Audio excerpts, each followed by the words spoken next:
Good morning. Rando Gamer here with another session of Pokemon Basalt. This is session 4. During this session, the group of trainers backtracks to Gelfast to heal up some Pokemon before they're heading back out on Route 101. And they do a little bit more of like training and Pokemon searching, picking up a couple new Pokemon. Most of the trainers getting up to beginner rank. And then backtracking again to kind of heal up, and then committing to making their way all the way through Route 101 and making their way over to Wasatry Pinnacle for the first gym. So basically the last session sort of truly dedicated to staying pretty close to Gelfast, so kind of committing now to making the longer trek to the southern part of Route 101 to the junction of Route 2 and 3, so that they can kind of start making their way towards one of the first gym leaders, specifically focusing on Sparkle Stone over in Wasatry Pinnacle. If you like the video, make sure to give it a like, and if you want to keep up to date with my contents, make sure to hit that subscribe button.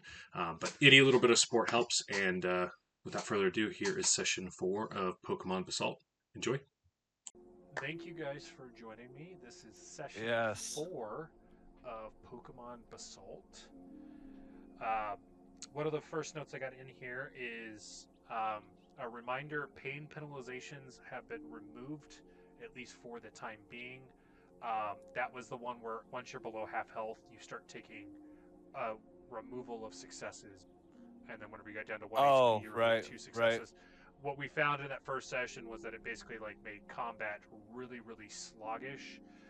We might bring it back once you guys get to higher level play, like if we're going after legendary beasts and whatnot. But sure. We'll leave it off the table for now to kind of streamline the whole combat process. What I've ruled for happiness is it'll be a scale, like an exponential scale. To get it from 1 to 2 happiness, 2 successful training sessions. From 2 to 3, 4 training sessions, and that's 4 on top. From 3 to 4 would be 8, so a total of 16 successful training sessions with the Pokemon. Which is pretty equal to the amount of successes he would have needed to evolve in the first place, right? No. If he was medium rate, he would have needed 15. So it's kind of battles 1. Yeah, so if it was just victories, it would. If he was medium, he would need 15 victories for his evolution, whereas you would need 16 sessions. Right. As far as sorry, my brain's just trying to draw Yeah, it's.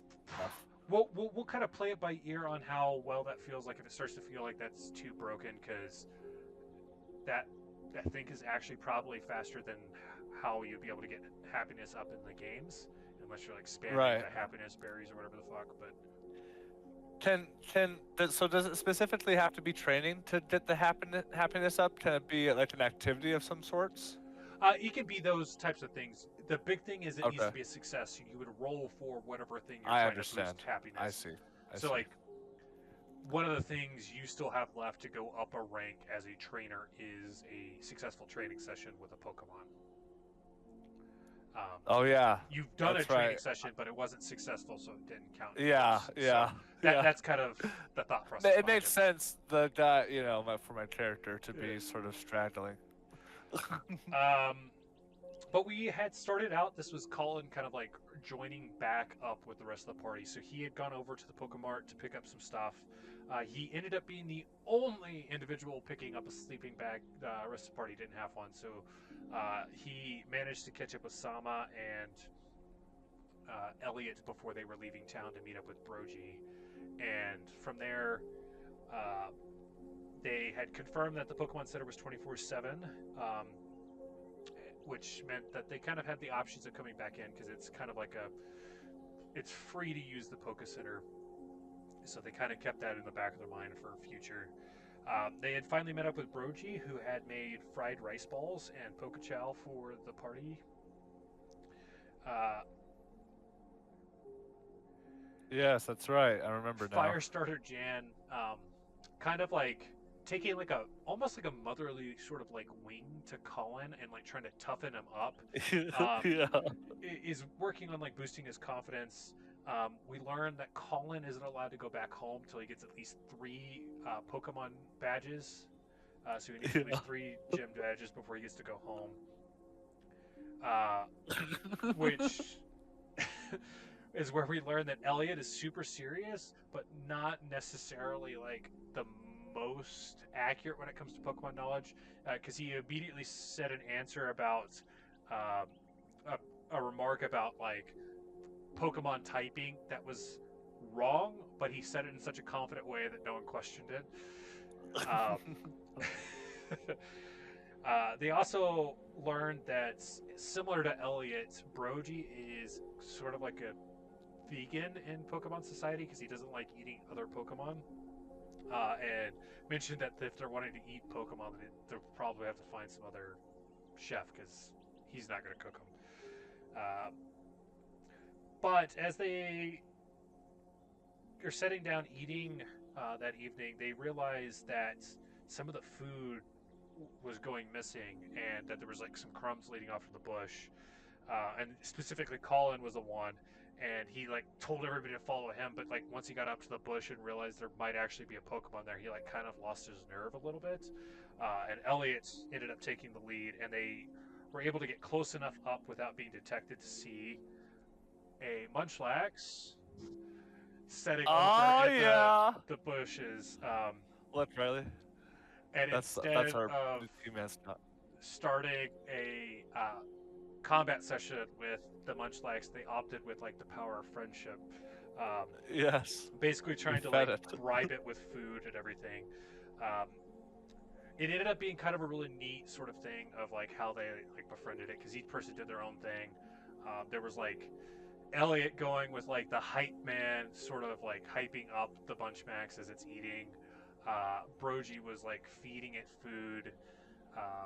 Sama and Firestarter Jan with like a cute pose. For the life of me, I'm blanking on like what Collin did exactly, but I think he was talking about like he was giving him like pointers on like how good the technique was and how shiny its fur was and those types of things. Yes.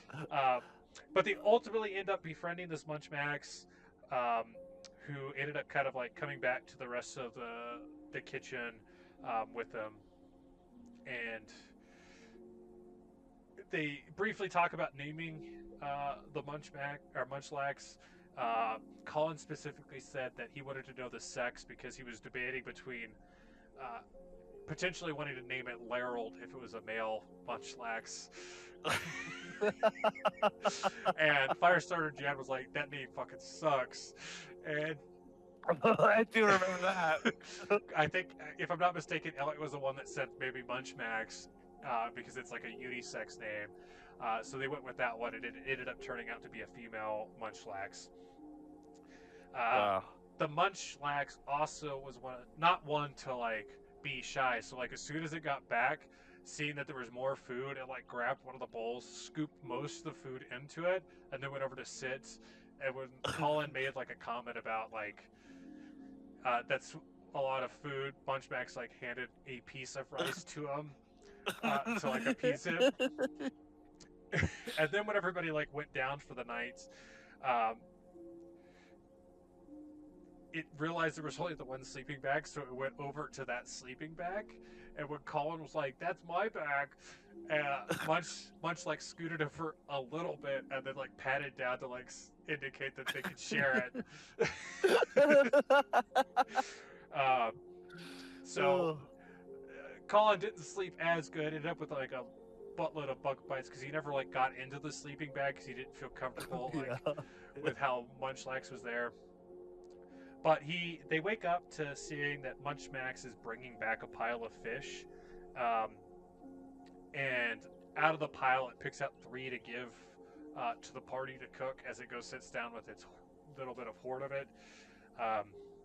Eliot then takes some time to go out with C-Dot to kind of like track down some oranberries, and uses it as an opportunity to train C-Dot, getting a successful training session with him, which ranked him up to beginner rank at that point. He manages to pick up 4 orange berries, but like immediately realizing how detrimental a Munchlax in the party could be. When he gets back, he only mentions that he found 1 and lets Munchlax have it. Kind of try to like play it off of like that way no one knows he has all these extra berries. Collin attempted to train Cyndaquil this time with dodging, but it's not quite as effective as he wanted it to be. Partly due to their timid and lonely natures between the two of them. Sama had then gone off in the woods to do a bit of training with Oddish and like his scent and tracking ability, which was successful for her. And she ends up finding like a little grove that had a Bonsweet, some Flubbabies, as well as some Tricos. Oh yeah, that's right. So she ends up battling one I of the remember Tricos, what happens. and she ends up catching it. She did have to swap out for Clobblepus, but does manage to get the Trico without either of her Pokemon fainting. I have in here a note for future. I'm going to add in fainting multiple times without a victory for a Pokemon will reduce in happiness, like loyalty. Happiness? Yeah. So basically, like... Oh, and loyalty? Potentially. It really depends on how you're handling it. So this is like... Yeah. You revive a Pokemon and then you cause it to faint again without getting a victory. So basically, you're not building up any of its confidence. It's getting multiple losses in a row, essentially. I see. You gotta set them up. Exactly. It's just like real life. Like if you go on like a massive losing streak, it demoralizes you. Gotcha. Not that I think it'll be an issue, just for a future. Brogy had started like cleaning up and went with Collin and Elliot to find Sama since they had been gone for a little while. They all managed to kind of roll in at the tail end of Sama's sort of encounter with the Trico, which you can see Collin get really distraught because he really, really wanted a Trico, and like, damn it. Because of that, it kind of like sparks interest as the group of like trying to track down some additional Pokemon, specifically because Collin now knows there's a Trico on the route and he wants to get one. So you guys end up coming. Dude, Trico is so fucking badass. The party had then come across another sort of grove where they encountered an overgrown Starly, some Flubbabies, and a Munchlax. Collin decides to focus on the Munchlax. Elliot focuses on the overgrown Starlight, and Sama focuses on one of the Flubbabies. Brogy ends up deciding to kind of like sit this one out and like play support if needed, but mostly just watch how everybody else does stuff. So him and Cyndaquil were like standing off to the side, kind of like him bunching on chips as everything kind of plays out. Elliot managed to catch a Starly fairly quickly in the sort of group battle here, which freed him up to kind of like utilize the potential of like being in a group as you guys are traveling down routes. So Taimano switched gears to kind of like help whittle down the Munchlax. Due to not having as many encounters as the rest of the group, Cyndaquil hasn't had as much training as some of the other Pokemon, and he had went after probably the strongest Pokemon on the route, and it ended up kind of rearing its headgear. And yeah, dude, it was bad. It was rough. It caused Cyndaquil the fucking metronome, dude. Yeah, Cyndaquil ended up fainting, but Elliot's Taimano managed to get it within range so that Collin could still get a capture off of it, which was really cool. Dude, the power of friendship. Sama and the Flubbaby kind of like went back and forth trading blows.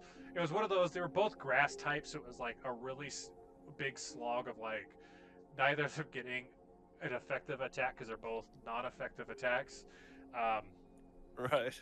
She eventually switches up to one of her other Pokemon, but seeing as it was like kind of drawing on, Collin also wanted to get back into the thick of it, so he threw out his Munchlax, and lucky for Collin, the Munchlax listened to him despite it being a higher rank than he currently is. But Unfortunately for Sama, the Munchlax did listen to Collin and landed a tackle that flattened the fuck out of this fly baby. It just like destroyed it, dude. Oh, I felt so bad. I was just trying to help. I put the GIF in the chat when that happened. Munchlax is over 220 pounds heavier than Flababy. I literally flower pressed it, dude. And she also did experience having her oddish faints during that sort of cycle as well. But the party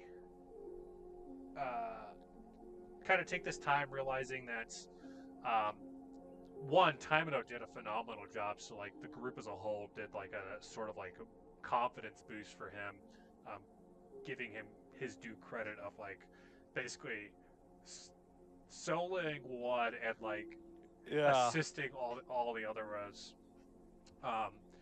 The party then kind of like wanted to go lick their wounds, started to head back to the Pokemon Center. Before I forget, I mentioned this to Elliot's, and I think Lissa, you were in here as well. But for group battling, I'm ruling it like the Pokemon games, where if your Pokemon is out, even if you don't attack the Pokemon, you get credit as a victory. So you guys got a handful more victories than you may have thought. So like I think Cyndaquil even technically got a victory because the Starly was caught before it fainted. Where do we notate that? You can notate it anywhere. I keep track of it on the video edit, so give me just a sec and I will pull up. On the Pokemon sheet, if you scroll to the second page of it, it's below the nature in the middle of the page. It'll say the number of battles and number of victories. I haven't been keeping track of that shit. Okay. Okay, give me just a sec, and I can give you guys the stats for yours. I haven't done any battles with Cyndaquil, have I? Well, the only one I've done is with Munchlax, right? You've done 2 with Cyndaquil, and you've done 1 with Munchlax. Gotcha. So what I'm showing for Collin, you have 2 victories for Cyndaquil. You've had 2 battles, or you've had 3 battles, 2 victories. Okay. Or, and I guess Munchlax, I have 1 battle, 1 victory. Sorry. Yes, 1 battle, 1 victory for Munchlax. For Cyndaquil, technically you have 4 battles, 2 victories. Because you've technically encountered 4 Pokemon in a battle. You only fought 2 of them, but you were in the fray with 2 other ones. Gotcha. Oh, gotcha. Okay. For Elliot, C-Dot's got 1 battle, 1 victory. And Taimano has 3 battles, 3 victories. Damn, dude. Dynamo, dude. And, dude, he's like the little tiny gray little fish. You know what I mean? Lissa, for yours, you've got 2 battles, 2 victories for your Poplio.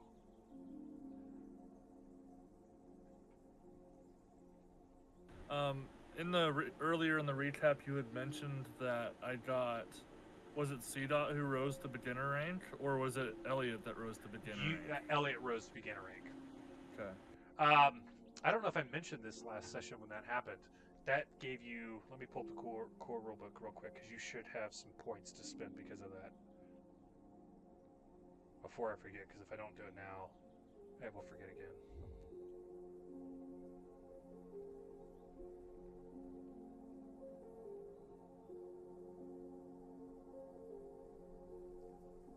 Okay, I got Munchlax put in. This is his portrait.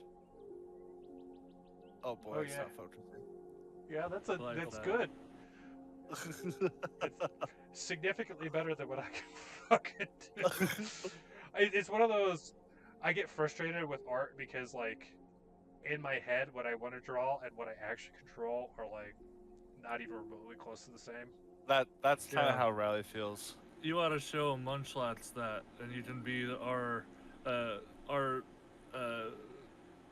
history's version of Tracy.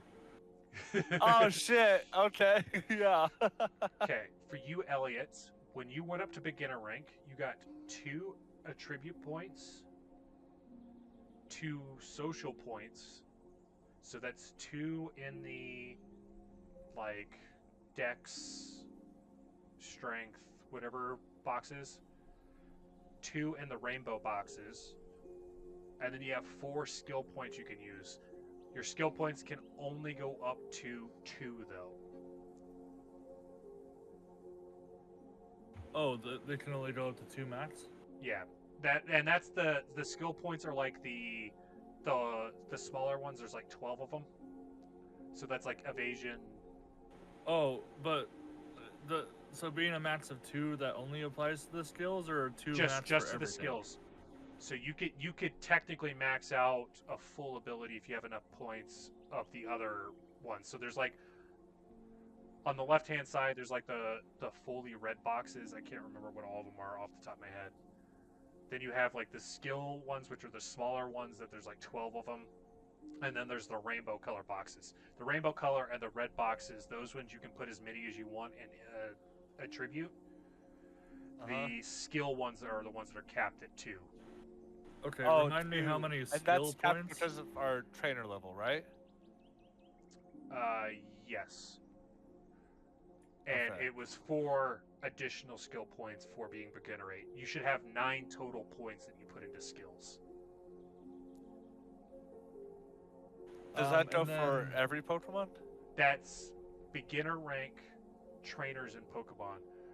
This is Elliot specifically because he ranked up to beginner last session, and I did not give him this stuff last session for him to be able to upgrade. Does that change up my achievements as well? The achievements, I think I gave it to you last session, but to go to the next rank, please hold. That's where it's like evolve a Pokemon or whatever.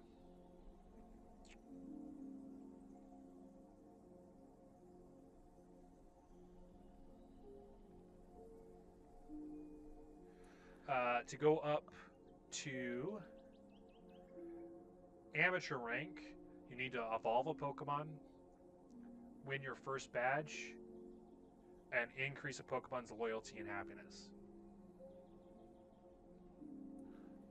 DM? Yours are different because you're still starter rank.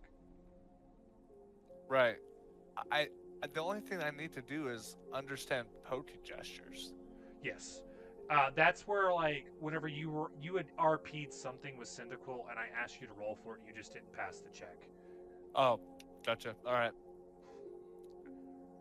I will give you plenty of opportunities to do that one, especially like if you're making a point of like, I'm doing this with Cyndaquil.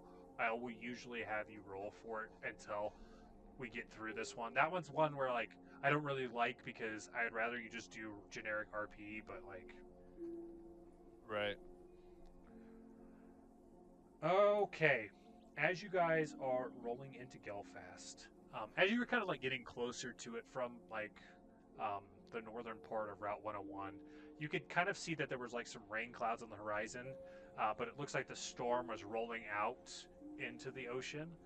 So as you guys kind of come in, it's cloudy. You can tell that the rain is cleared out. So it's a little bit chiller than it was a little bit further south on Route 101. But I'd say it's like mid 60s, 70 degrees, so it's not too bad, but just a little overcast. As you guys like make your way into town, your Pokepagers will kind of like give you a ding. For those of you that like look at it, more or less it gives you like an update of like it recognizes that you're now in the Gelfast area, and it gives you an update of what your current standing is. So it basically has a blurb that you're 40% complete. You've registered 2 Pokemon in the area, and there's 3 unknown Pokemon left. You as a party, based off of Samra's research, know what the other Pokemon are. So you know that the ones that you guys haven't registered are a Squirtle, a Quaxley, and a Wingull. Is Quaxley the one who evolves into Swanna? No, or am I thinking Quaxley of something else? is from Scarlet and Violet. He's the one that turns into like the big duck, like tall, like dancing sort of like. Oh, okay. I'm thinking. He's the one actually, with the blue pompadour. Yeah. Okay. All right. You're thinking of Swanna. Ducklet. Swanna doesn't even have an evolution, right? It's Swanna's Ducklet just and Swanna, right? Ducklet, Ducklet Swana. Oh, okay, okay. I assume you guys are heading over to the Poke Center, but you guys can do what you like. The floor is yours as far as what you would like to do. Sure. Yeah, I think we should go to the Pokemon Center, and it's getting like towards nighttime, right? It's like midday, so it's. Oh! I thought we were getting on like some sort of. No, you guys had breakfast, went and caught some Pokemon, and then you made your way back up to Gelfast. Oh, I see. So we'd say it's probably like 1 or 2 in the afternoon. I will have Munchlax holstered. However, I will have Cyndaquil out. Okay. To walk with us back. Oh wait, no, he's fainted. So I guess. I mean, you could be carrying him, but yes, he is fainted. Shoot, no, I'll have gosh dang it, Munchlax come out. Munchlax is happily walking beside you guys as you're making your way back. When I bring down Munchlax, just real quick on a meta level, are there any little distinctions between Munchlax and my Munchlax? The sheen on Munchlax seems to be a little bit more shiny than the Munchlax you have. Give me a what is it? I need to open these sheets because I'm like, give me an insight roll, which I know doesn't fucking exist with these. Give me a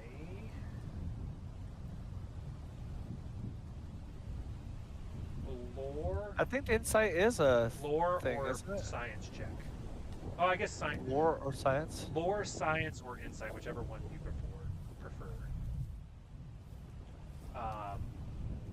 Insight or science make the most sense to me as far as like what you're looking for. I'll go with lore. So I need a little bit of a reminder of how this works. So however many bubbles you have, that's how many dice you get to roll. 4, 5, or 6 are considered successes. In this case, 4, 5, or 6. Okay. I have 1 d6 for lore. 4. Perfect. You kind of, you know that Route 101, the Munchlax, kind of like the Pokedex already told you, their sheen comes from the high fish diet that they get from like stealing the fish off of like the caravans heading to the rest of like Elysara. And because Munchlax seem to be one of the more like, not aggressive, but adventurous, like she was right on the river and like came up to your party while there was multiple of you there and was stealing food. You get the vibe that like she has been taking more of the fish than like the Munchlax that you have, because you found him more in like the wooded area a little bit further off the route. All right, Munchlax, please. I come on out. And I'll just like kind of like in a very sort of like sort of coordinated way throw my Pokeball. Okay, so what do you think about the name Birds? Birds? Burns, like Burns from B. Simpsons. Yeah. Give me a insight roll.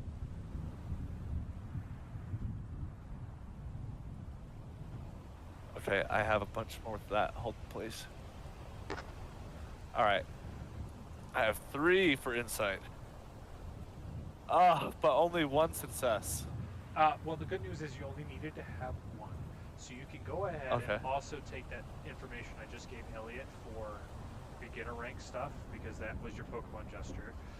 Because you'll notice the Munchlax in front of you sort of like gives you an like cocks its head and like kind of like snubs like the name immediately, and you see Munchlax. Munch. Hey, you stay out of this. Burns loves his name, right, buddy? And I kind of like kneel down, and like one of my buttons nearly is bursting from my tucked-in shirt. and I just go in for a little high five with Burns. Burns will look over at Munchbacks, look back at you, and will like, Munch? Okay, we'll workshop it. It's okay, we'll workshop it. But that was... Shoot, I closed that tab. You have 4 skill points additional okay, shoot. to add because you're now beginner rank. 2, And I can't go more than 2. no more than 2. And then you have 2 social and 2 of the other ones that you can add in. Those ones have no cap. Or 2 aside from the social? max. That's like the rainbow boxes. The okay, and then I have 2 points to spend on my stats. Yeah, like insight, those ones. Those ones Gotcha, don't have okay. caps. Aside Okay. from the boxes that are, or the bubbles that are there, so I think it's capped at 5, but like you can go all the way to 5 if you have enough points. Okay, so one of them was evolve a Pokemon. Win your first badge. Did a badge. And then level up happiness and loyalty. Happiness and loyalty. Okay. Get badge. I think that's got everybody.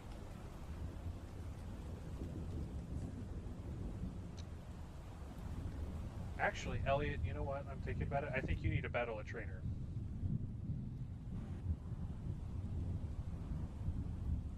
Yeah, I do need to battle a trainer. You know what?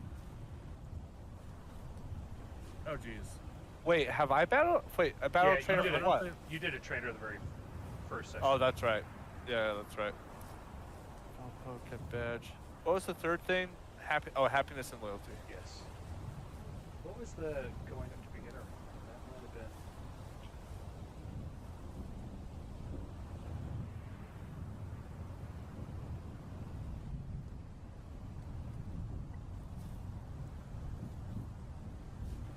Yeah, because it was understanding I- gestures.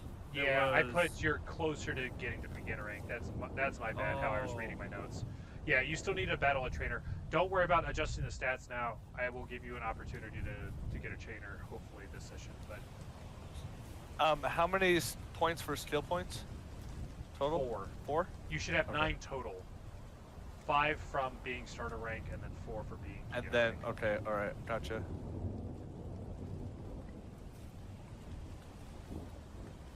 What would crafts, what is that? What's the contents of a crafts check?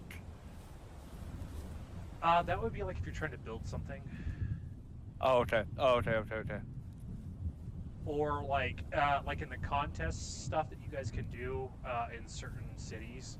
They'll have like beauty equivalent of like beauty contests in the Pokemon games. You guys can do those. Gotcha. And Oh, it would be okay, okay. like you want to create some artsy thing during that, that type of stuff. Okay. So we started out in Sipsale, right? No, you guys started out in Gelfast. You now back to Oh, right. Gelfast. So you've done Okay. Gelfast and Route 101. So you've made it like a quarter of the way down Route 101 is the furthest you guys have made as a group so far. Okay. Sipsale and Wasatry Pinnacle are the first 2 gyms. So like you could go either one. Both of them are beginner rank gyms. One is rock type, that's at Wasatry Pinnacle, or ground type at Wasatry Pinnacle, and Sipsale is a water type gym. Okay. Well, I have a good matchup against both of those. Yeah, I Well, think okay. most of the party is set up for the ground type because they picked up a couple water type Pokemon, and then you and Sama are like really set up for both because you've got a decent amount of. She has like exclusively grass type Pokemon, and then you've got some electric mixed in there. Okay, so I don't really know what the rest of the group wants to do, but I've kind of found everything that I am interested in here. Do we want to start heading south? Well, I don't want to hold up the group or anything, but I sure would love to find a Trico. Oh, that's right. And also, I know it's not everyone's favorite thing to do, but I wouldn't mind doing some grinding. But, I am very excited to get the first badge.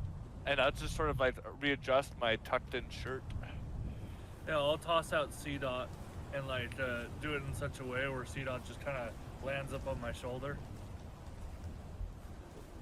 You know what? I think I agree. I think you'd look a lot better as a Nuzleaf.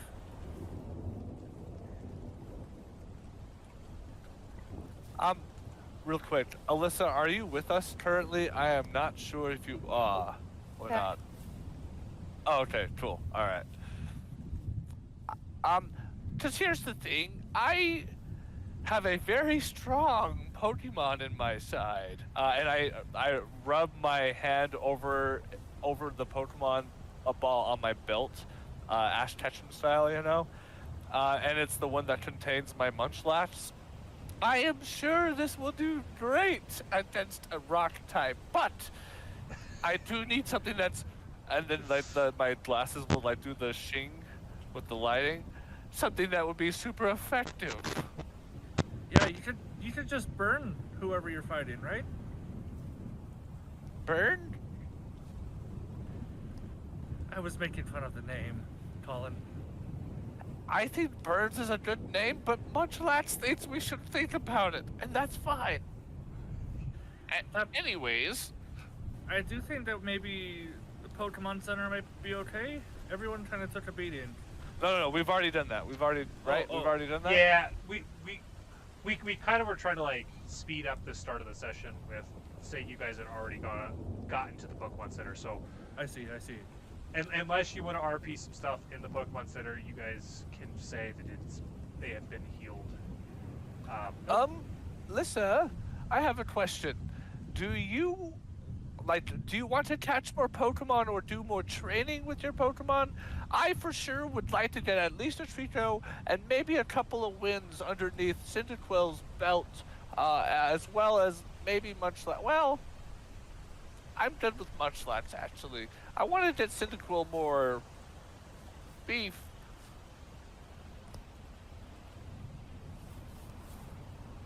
You're muted. I know. I'll look at you and be like, no, I could definitely take catching some more Pokemon. Perfect. What ones do you have as of now? I don't remember. You just have your Popplio, right? And a Yeah. Time-O. She got a time. Oh, you also have a Time-O. We might want to get you a grass type. Let me check my Pokedex. And Yeah, that's I mean, if you're wanting to do the gym battle thing, I mean, I think the grass type is your best bet for both of the ones that were nearby. I would like to get a grass type at some point, yes. Okay, well, we should go get ourselves some grass types first, and then we'll maybe do some battling to grind. Can I toss out my Starly and have it like look from above for specific Pokemon encounters? You definitely can. You guys are familiar with. You guys are still in Gelfast at the moment because you just got done with the Pokemon Center. Based off of what you guys have researched, the only Pokemon left in Gelfast that you haven't already caught are 2 water types and a flying type. Or flying water, because it's a Squirtle, a Quaxley, and a Winkle. So you guys would need to head back out onto Route 101 to encounter the grass types that you guys are kind of wanting to find. What route was Munchlax on? Route 101. Okay. It's the one directly south. I guess my intentions are to, like, if we do end up having to roll for an encounter, maybe have better odds for it. Okay, so potentially trying to increase. Like, I know we know the general area of where they are, right?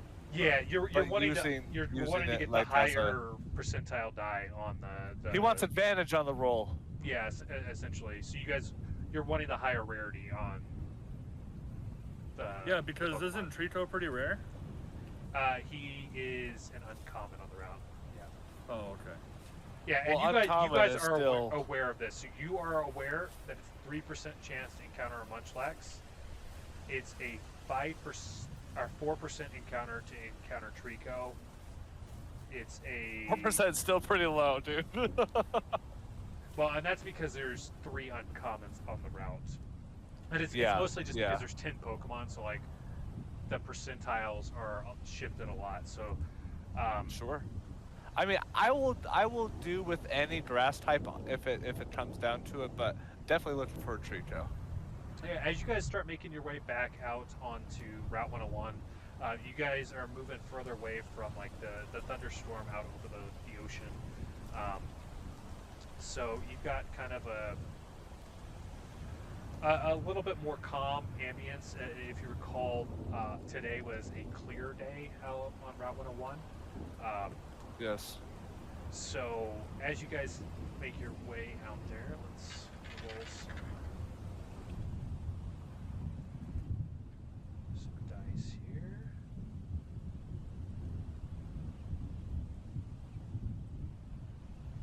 Oh, dude, getting Munchlax a Silt Scarf? Are you fucking kidding me? Hell yeah, brother. So how? And he already has stab. You know what I mean? Instead of doing advantage, what I'm going to do is I'm going to roll, instead of just 3, I'm going to roll 6, if that sounds fair. I'm with it. I mean, double sounds crazy. I was thinking maybe just another dice in our favor. Or Well, something. specifically what'll happen is,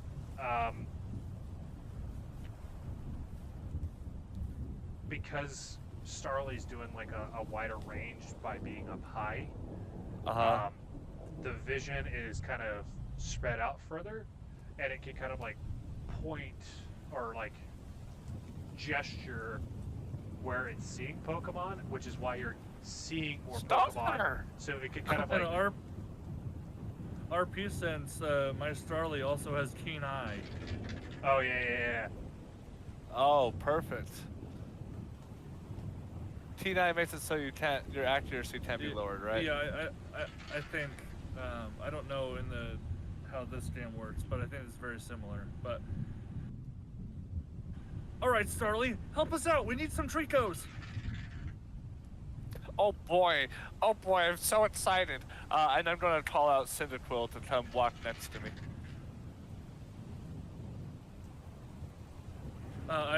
As I throw out this Starly, like it is overgrown. It is a large Starly. Dude, so you did catch the biggest one? Yeah. So it's a chunk? It It's a looks like chunk. it should have evolved already, but it hasn't. Yeah, when it grows into its body as a Staraptor, it's gonna be a menace. Dude, you're gonna be a huge Staraptor, man. Just brave birding all over the goddamn place. Okay, as the Starly like comes back, it'll kind of like gesture over by like the river, and as you like take a closer look, you'll see there's a Timeno, a Bond Sweet, and a Cricketot over that way, and then it'll gesture over by the tree line where you'll see another Starly up in the branches, a Trico, and some Flabébés. Yeah, Starly! Yeah, I'm gonna jump up in the air and like, I forget, like, maybe a high five isn't the best idea, so I just do a heel click instead. Perfect. Okay, so Flabébé, if I remember right, is just fairy type, right? It's grass fairy, isn't it? It's just fairy type currently. I can't remember if it's a hybrid later on. Oh, yeah, Florges is a grass fairy. And then Cricketot's just bug. What was the what suite? So the over by the river is Timeno, Cricketot, and Bond Sweet. Is that the pink one? The Bond The Sweet pink and looks white kind of like a yeah. It's like a little berry looking one. And its tongue is sticking out a little bit. Maybe. It evolves into Serena. It's a 3-stage grass Oh, type. I'm thinking of something way different. I think you're dude. thinking of Cherubi. Oh, is that a grass type? Cherubi is a grass No, type. no. Cherubi. Cherubi and Bond Sweet are evolves both into... grass types, but I'm actually thinking of. I think that it's probably another fairy type Pokemon, but we can move on. Sorry, I didn't mean to derail. yeah. Let me just. Is there any of these that you guys aren't familiar with, aside from the Bond Sweet? Anybody? I am familiar with all of them. On a meta that's the level, Bond Sweet right Alyssa, I don't know how much you know about Pokemon, so I don't want to like tell you what to do, but there. I'm going to. I would go after the Bond Suite. It is going to be something that will help you with the first gym battle. Because the grass against ground and water is. Oh, I guess you already have water technically, so Popplio will probably kick their asses like really, really good. But if you wanted a plan B, I would go after the Bond Suite because it's also super effective against the gym. Also, like the final evolution for Bond Sweet is just a boss ass bitch. Yeah, dude, she looks pretty cool. It's like, yeah, dude, definitely a boss ass bitch with those freaking eyebrows. I mean, freaking eyelashes.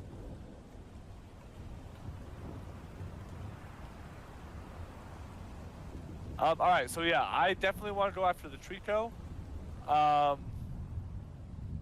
And after that, I don't know. We'll go from there. I would like to battle the Starly that's up by the Trico Okay. with my Tynmo. All right, Alyssa.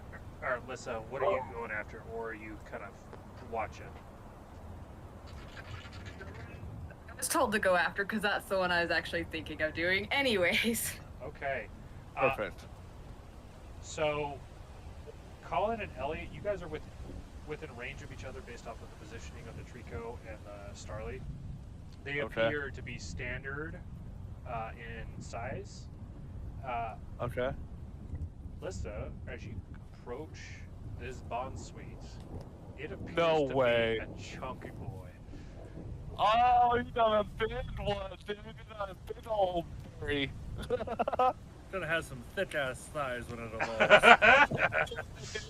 Like a watermelon, I'm sure. So, meta-wise, if you manage to capture this, oversized Pokemon have a 1 higher HP than the standard, so its base HP Nice. is higher. But we'll go ahead and let me pull up these Pokemon sheets for all these, and we'll get our initiative order set up. Oh, Don, you should play some Pokemon battle music, man. Yeah, I was in the process of switching stuff whenever we were kind of getting stuff going here, and hadn't quite finished on switching things up.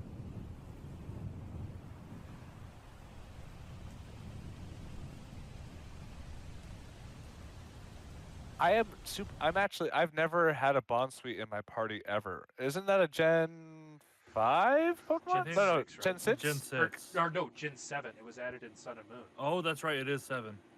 Wait, so that's Gen 7 is Edson? No, Gen 7 Sun and Moon. Sun and Moon. Oh, okay, yeah. I never had this Pokemon in my Sun playthrough. Got lots of kicking moves, like high jump kick, and like it has like a flower kick or something like that. What's that Gothitelle line? I think it was a Gen 5 Pokemon. It has the same vibes, but this one does it a lot better. That's not quite what I wanted. I was trying to get something that was like maybe not, monetarily prohibited. Sure. Oh well, it's not that big of a deal. Surprise is a good one if you want to play that. Yeah, it's one of those like I want some battle music. I don't want necessarily like Because this seems like really aggressive. Like we're having a boss fight, and you guys are like. Yeah, It's just yeah, some you're Pokemon right. around. It is pretty aggressive.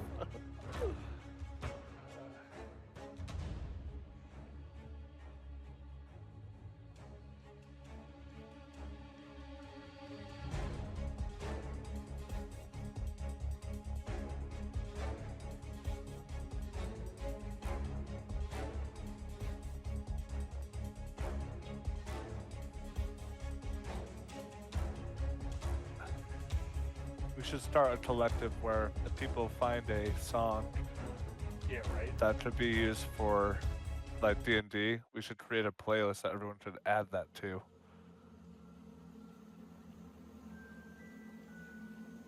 This is it. This is whatever. Lavender Town? Yeah, this is whenever we get to some like ghost Pokemon type stuff. Oh, Lavender Town, dude.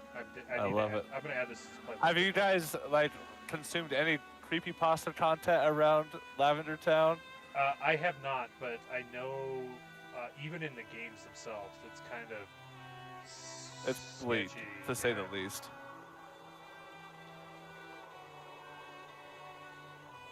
Oh, Touchers.some. It may be something that we may want to turn down a little bit, but that's a good one. Okay.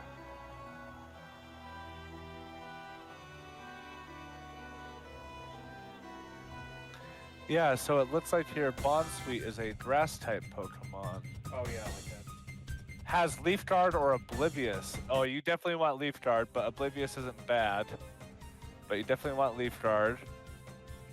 Okay. Whenever I switch that over, did that kill the stream, or is it still good? No, I got it. Perfect. All right. Yeah, Bonsweet looks like a pretty solid solid poke. Serena, I don't remember Bonsweet very much, but Serena, once you get her fully evolved, she's pretty solid. Cool. Okay, so we're battling a Bonsweet, a Trico, And a Starly. and another Starly. Okay. For sure. Let me For sure. roll. KH1, you specifically? Yeah. So that's the Bonsweet will be the number 2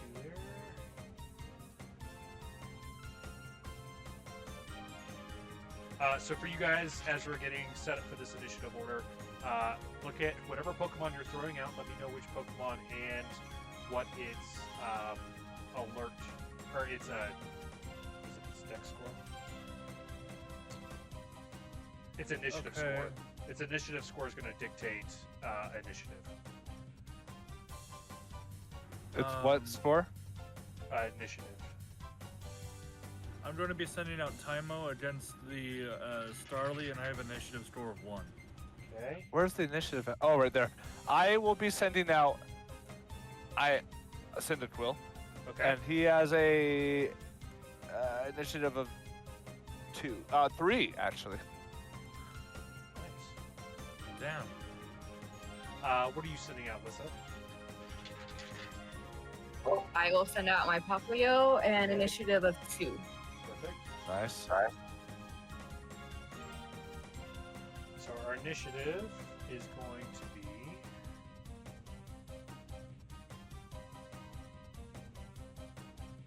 give me a roll off between Trico and Cyndaquil. Okay. Highest value Just a on D6? D6. Yeah. And we're just going to do Okay. highest value. No, Just they- rollies, basically. Yeah, they rolled a 4. 3. Okay. So we're going to have Trico at the top. Then Cyndaquil. Just as a quick RP thing, I'm going to test out a name for Cyndaquil off the top. This is what I named my Cyndaquil in my last playthrough. I'll just say, all right, go Cinders! And I'll throw out Cyndaquil. Perfect. Based off of Cyndaquil's nature, as you kind of like yell at the name, it kind of looks back and it almost looks like a smile because of like its lonely sort of nature, it like feeling a part of this team kind of like lifts its spirit a little bit. Elliot, go ahead and give me Lissa, go ahead and give me a roll off as well. Just highest on a d6. Rollies.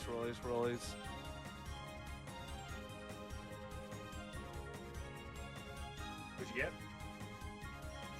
A 1? Sorry, you're muted. 1. 1. Okay. The Starling will be after Cyndaquil. We're going to roll off one more time because the Bond Suite also rolled a 1. Rolled a 1 again. So just need to beat a 1. 3. Okay. So then it'll be Poplio, Bond Suite, Nice. and Fuck yeah. Tyno bringing up the rear. Your big Starlight's just coming in bullying this little Starlight just that was minding his own goddamn business. He threw out his time though to have the electric versus fly type. Oh, that's right, my bad. Okay. As you narrow in on this Trico, Colin, it is going to lash out on your Cyndaquil. I like the idea that when it started the battle is by me saying, "Go Cinders!" And the Trico's like, "Yeah, what the fuck?" DM, I have one question. Perfect. Can this Trico please have the toothpick like the anime, but it has a little leaf on the end?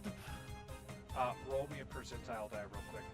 While he's rolling that, is there any other questions before we get started? I'll kind of handhold as we're getting through combat, and so like if it's specifically combat related, we'll kind of cover it when it becomes relevant.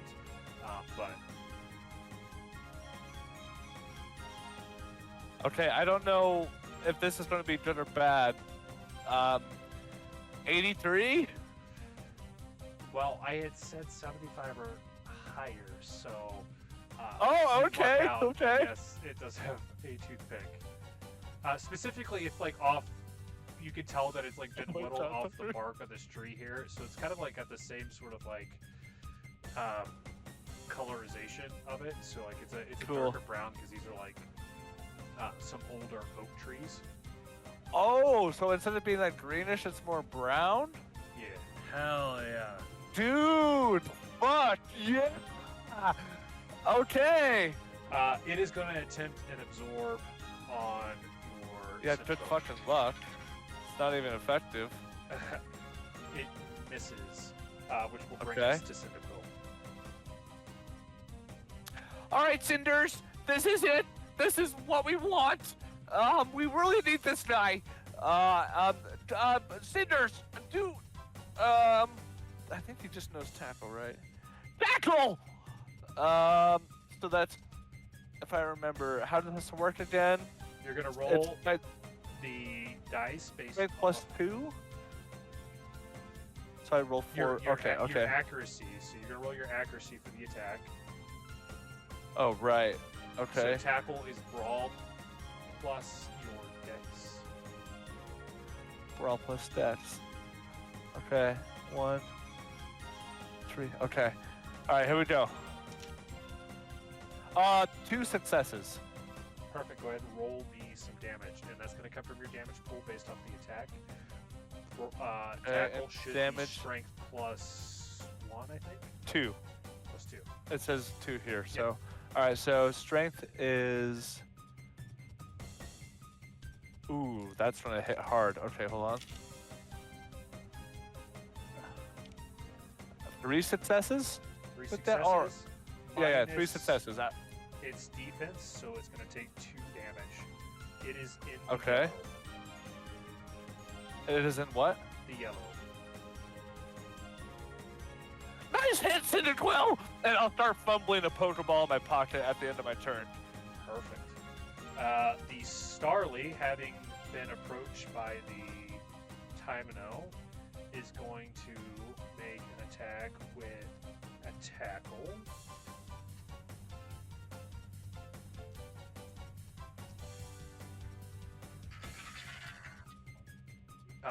No successes. So So it is over to Poplio.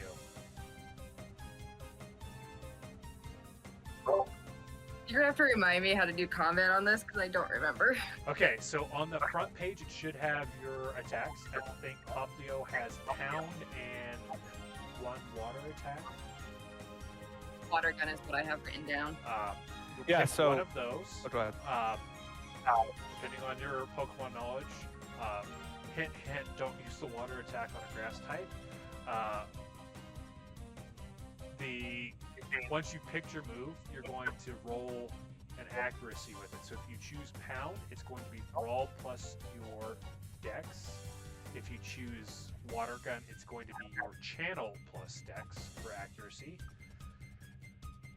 You need a 4, 5, or 6 on your dice roll. So basically what you're looking at is how many dice you get to roll for your accuracy. For example, when I used tackle on my turn, tackle was brawl plus my dex, and Cyndaquil has 1 in brawl, 2 in dex, so I rolled 3d6. So I had 3 chances to roll above 4. If You that only makes need sense. 1 to hit, but the more successes makes it harder for a Pokemon to dodge. if To you choose it dodge. to. Okay. But I would definitely use pound because grass will resist your water gun. So yes, I will use pound. And you said it was what for the dice Brawl on that? plus dex. Because it's a physical type move. I've got nothing in brawl. Okay, so then it's just going to be your dex score, whatever that is. Would be 2. So you'll roll Okay, 2. so 2d6. You need at And we're least looking for 1 to 4 and hit. above. 1, 5, and a 3. Okay. Okay, you so have one a success hits. How I've been ruling it, meta-wise, don't game this too much, otherwise I'll change it, but wild Pokemon, since there's no direction, they don't tend to dodge. At least not now, based off of the level of the Pokemon you're facing, so go ahead and roll damage. Yeah, maybe if they're a higher level Pokemon or higher than our Yeah, actual maybe level, they maybe I'll dodge. start that with amateur Pokemon with them just innately knowing to dodge, but for the moment, not now. So for damage, you're going to look at that What? attack on the front page.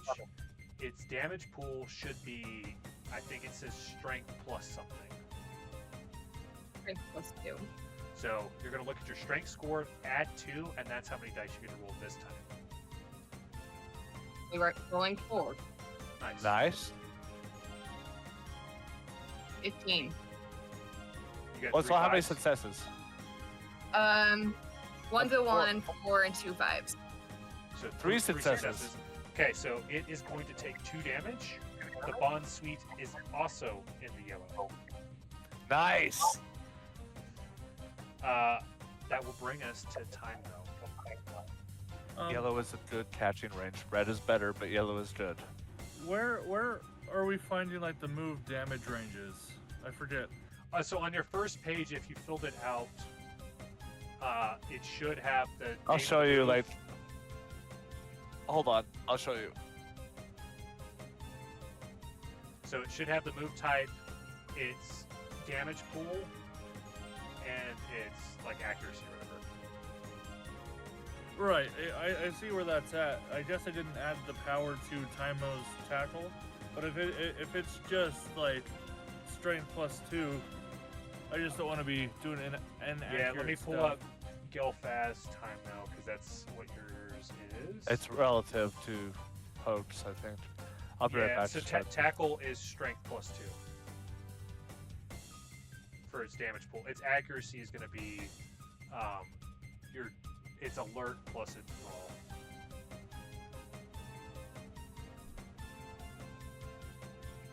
So if you do land, it's time and strength score plus 2 for the dice. Did you need anything else Alright.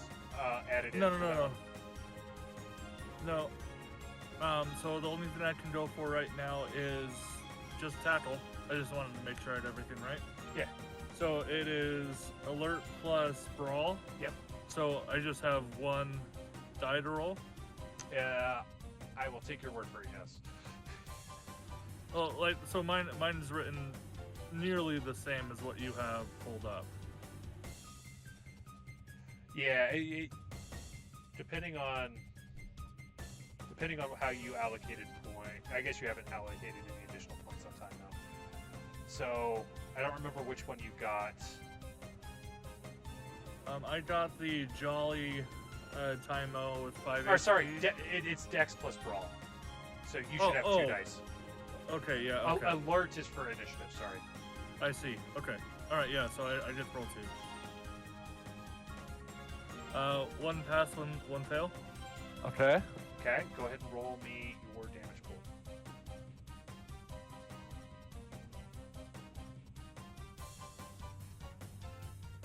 I'm sorry, it's been... I know we've gone through this 3 times now, Strength I'm sorry. plus 2, so you have whatever Time-O strength score is, plus 2, that's how many dice you're going to roll, and then you're going to count up successes off of that. Okay, so I get to roll 4 then. Yeah, and that's what should be written on your page for the poke on the attack bubble thing. So after this, you should update that. Yeah, I just did, okay, I just wanted to make sure. Yeah. Wow, that is 4 successes.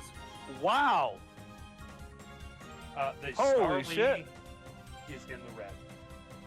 Oh! Hell yeah! Okay. That Yeah, was, Time-O! after defense, you did 3 damage to it. Damn. Dude, your Time-O's a hard hitter, dude. Well, the meta-wise, the Starly is starter rank. The other 2, the Bond Suite is starter rank, and then the Trico's beginner rank. So I'm fighting another beginner ranked Pokemon? Oh, for fuck's sake. you do You're have a the benefit beginner of- rank trainer. I know, but not Not as Cyndaquil. Cyndaquil. Okay, good to know. Okay. Before we go back to the top of the round, is there anything else you guys would like to do? If you recall, you can operate multiple times in a round. It just costs you more successes. So since you guys have only done 1 action each, you could attempt another action at needing 2 successes to succeed in it. I'm gonna hold off. Okay. I will. Okay, Cinders, that's enough. This Trico's fucking not fucking around. In return. All right. Birdie, I choose you. And I'll send out my Munchlax. Does he like that name any more than Burns? Give me a cool roll. Oh, dude, I only have 1 tool. I'm a nerd. 4.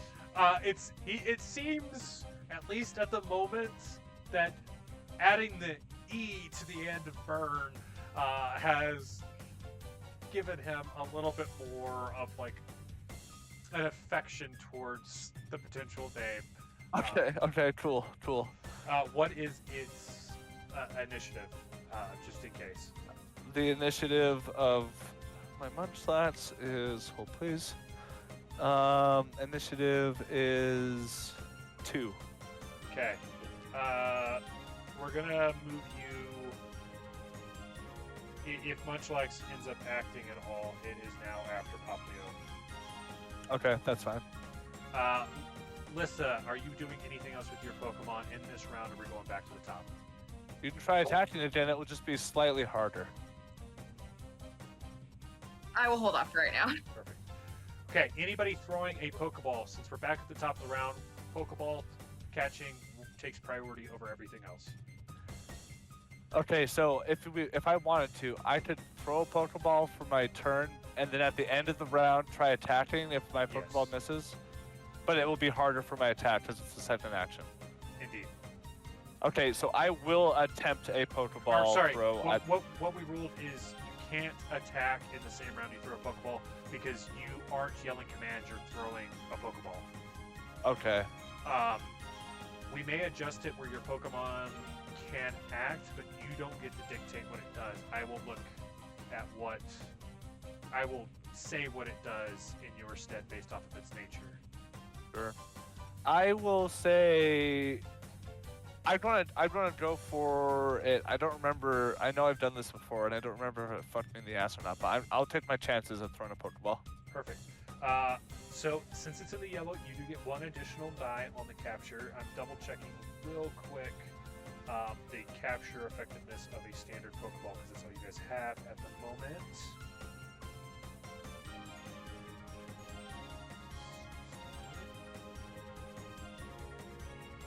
So the potency of a regular Pokeball is 4 dice, so you'll have 5 dice.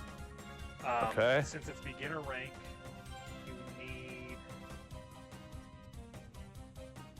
4 successes. So you have 5 to get 4. Okay, alright. Here we go. 2 successes. Hold on, I need to roll 2 more dice. I still can do this. Come on. Oh, fail. How many did you fail by?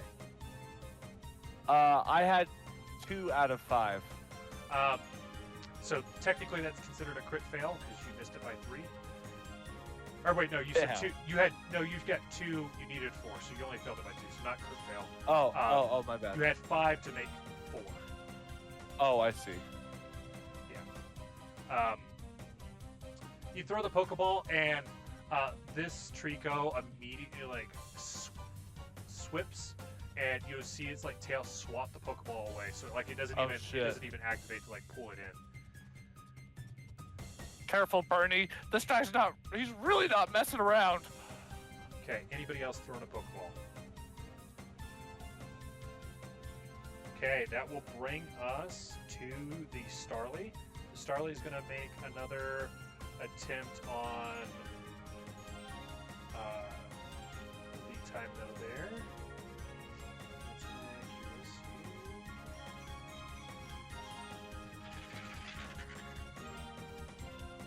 That's 2 successes for its tackle. On who exactly? That's on the time though. Oh, okay. Is the time though attempting to dodge or just taking it? Dodging takes an action, doesn't it? It increases the amount of successes you would need for an attack afterwards. I also don't know if you have enough dice because you need a minimum of 2 successes to dodge this attack. Tynmo, prepare yourself. We're going to counterattack. Oh, you're going to clash. Got it. Okay, so you need 2 successes. It's going to be strength plus the Tymano's clash. Oh, that's what clash is. That is 2 successes. Perfect. Nice. What you'll see is as the Starly comes in to come down on the Tymano rears its head and slams into the Starly at the same time. Both will take 1 damage, but as the Starly sort of staggers back, it faints. You have successfully taken out the Starly.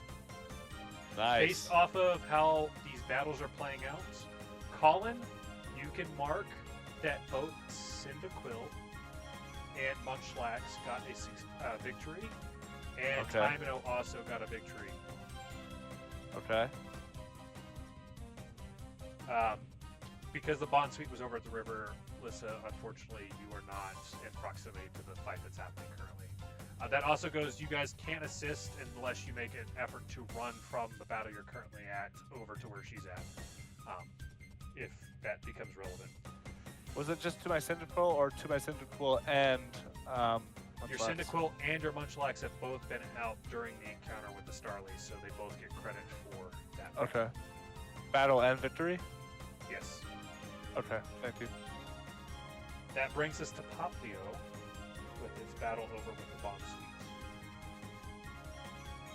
Suite. Populo will try and pound again. Okay, go ahead and roll. Yeah, I think it's a pound town. That was 1 success. Okay, go ahead and roll your damage pool.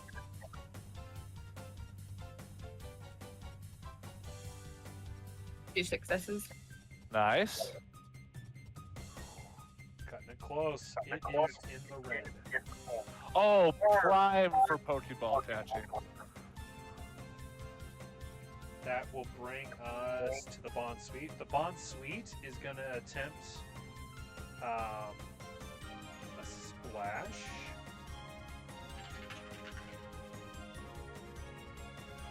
You'll see it kind of like hop around as it pulled off a successful splash. Downside is splash doesn't do jack shit, so so Poplio You got a takes no freebie, damage, basically. which will bring us to Time No.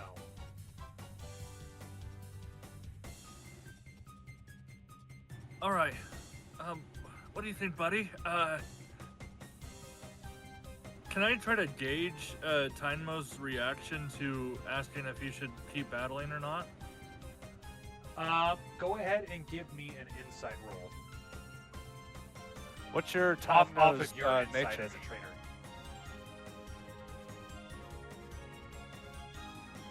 My insight is 1. And I rolled a 1. As you're kind of looking at it, you're not able to kind of get a great gauge on what it's thinking. Your best guess is it's happy to do whatever you say, but you're not really reading any emotion aside from it being out of the Pokeball. Okay, let's go help out Lissa then. Okay. So we'll go run over there. Perfect. So we'll say your action was consumed making your way over to Lissa. Any more actions during this round before we go back up to the top? I will attempt a tackle. You threw a Pokeball. Oh, that's right. I forgot. If you'd like, I can have Munchlax act on its own based off of its nature. No, I think that's okay. Okay. Lissa, anything? Perfect. All right, top of the round. Anybody throwing Pokeballs? I'll throw one. Okay, Lissa, you were throwing one. This one is starter rank, so you only need 3 successes.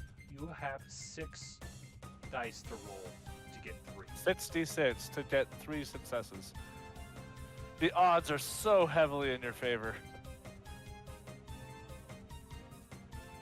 I mean, it's literally a 50-50. Yeah, I guess you're right. Wait, no, she would... Oh yeah, it's in red. Okay, yeah, 6.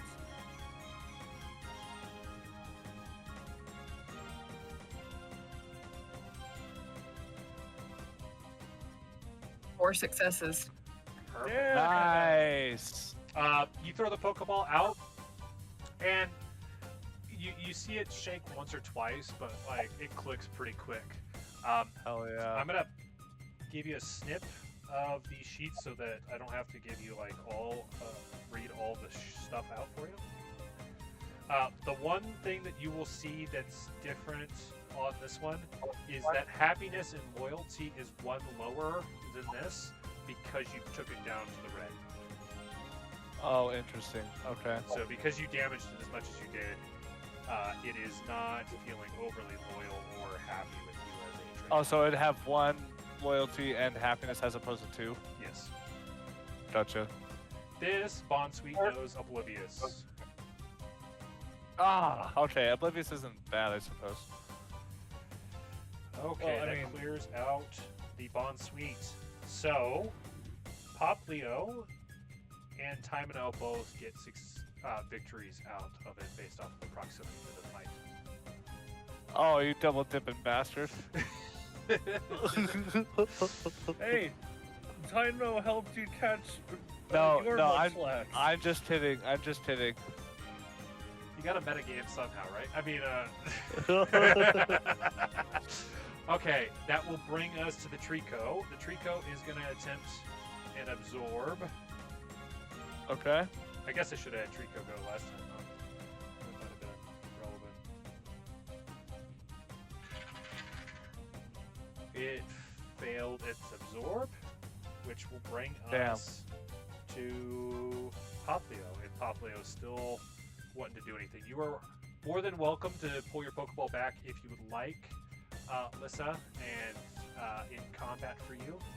Or I mean, there's you more could pokes move it around over. if you want to hit more. Oh yeah, that's true. If you guys would like Lissa, over by where you're at, there is a cricketot in some nearby bushes. There's He's also a cute little bug. a Timino in the river. We'll go for the first one. The cricketot? Okay. Yeah.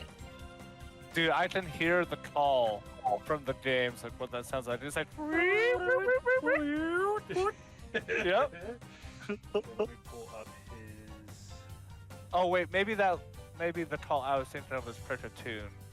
I is, mean, that's but- the evolution of it, but. I know, but the calls are slightly different. Okay. Cricketot. Which one I'm working with here? Hey, but shed skin is nice. Shed skin is a good ability. Yeah. Uh-huh. Based off of its initiative, that one will be right after the Trico for future. But you are more than welcome to engage on and with your Poplio if you'd like. You're muted. Sorry, you're muted. I will try to use pound on it. Perfect. Go ahead and roll me Oh, that accuracy. I don't think Bud resists water, so you could use water gun if you want. And meta-wise, water gun would give you an extra damage dice if you Stab. roll because it's a stab effect. Same type attack bonus. So like if it's a water type using a water type move, it's even stronger.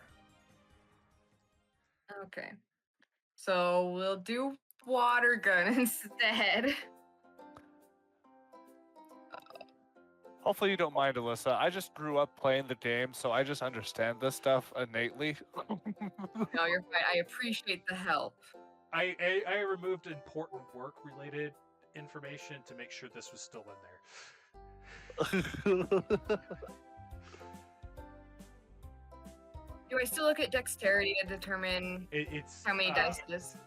Your accuracy is Dex plus whatever type Channel. of attack. So it's channel in this case because you're using a special type attack.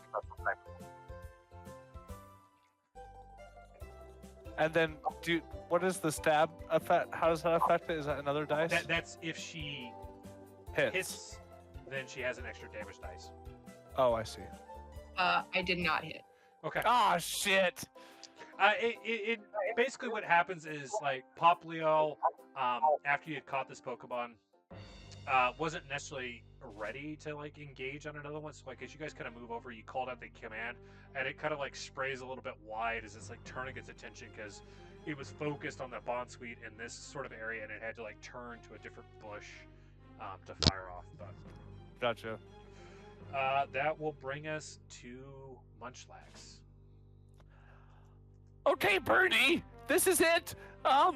Go for a tackle. So that's going to be brawl plus dex, right? For tackle, yes. Okay, that's 4 dice.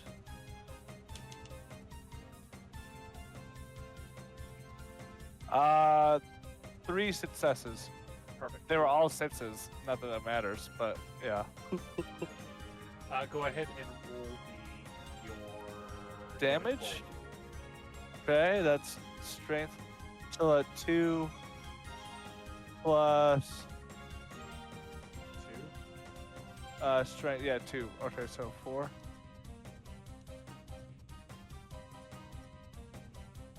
Four successes.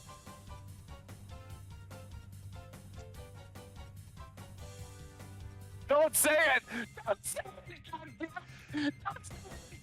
You can go ahead and record a battle and victory for both Cyndaquil and Munchlax. God damn it! It only had 2 health. You ended up inflicting 3 after defense, Oh, causing shit. the Trico to faint. Could we RP that we take the Trico to the Pokemon Center and then catch it? No, dude, that's not how it works. We all know that. Meta-wise, what would happen if you guys were to do that? You would have to start the battle all over again. Because effectively, you'd have to get it back into catching range. So does that mean Dynamo gets a win and victory as well? He left the battle. Oh, okay. Well, Bernie, you're a lot stronger than I thought you were. I should have just kept Cyndaquil out, dang it. But good job. Oh, were you rolling stab for your hit there? I wasn't, so It would have been that worse. was something. That would have been worse. Thank you for the reminder, though. There is a Flaw Baby over here if you're interested. But that is the only other Pokemon in the vicinity.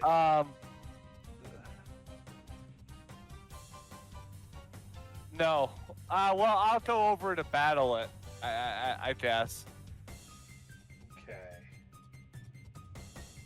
Well, I guess there's also Timino in the river if you'd like to make your way over there. But... Hey everybody! I like trip over some rocks almost going into the river. I killed the fucking Trico! I go to get ready to like cheer for you and like you'll get him next time. So yeah, now we're going after that freaking baby as I point past you guys. Okay. You really ought to be careful because I mean, did you see what like Munchmats did to the last one? Exactly my point. I have to take my frustration out on something. Okay. The Flaw Baby will be after Munchlax. Perfect. So it will not engage at the moment because you're moving onto it, but it hasn't registered that it's in combat yet, which will bring us to the Timino over by the Kricketot and Popolo. Okay. Okay. Birdie, go ahead and use Metronome. It's Timino's turn. At the end of the sorry, my round, bad. if you'd like to go again, we can. But it is. Oh, my bad. I didn't realize Timino was in the initiative. He My still bad. is at the moment, unless he gets pulled back by Elliot. But Okay. I mean, I don't want to hit and.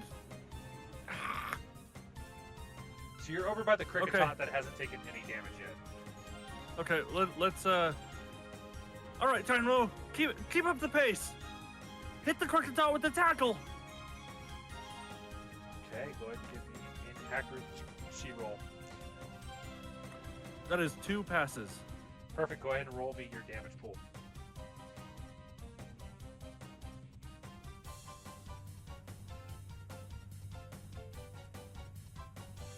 And that is 2 passes again. Perfect. So it will take 1 damage.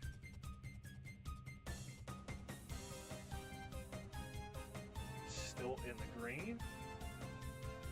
That's the end of the round. Anybody wanting to go twice this round? Do I apply? Yes. Munchlax has already done 1 attack this round. Whenever you finished off the Trico, so you would need 2 successes if you're moving on the Flaw Baby this round. I will do that. I will open up with Metronome. Perfect. Go ahead and roll me an accuracy roll. Metronome actually has less accuracy than your tackle. Oh, does it actually? Really? Oh yeah, I guess you're right. Okay, never mind. I will use tackle instead. It hits really Okay. fucking hard, but it misses most of the time. Bernie, seriously, take this little baby out like before. You weren't here, but it's no time to explain. So that's a brawl. Okay, plus stats. Oh, please, sorry. All right. 2 successes. Okay, go ahead and roll your damage pool. Okay.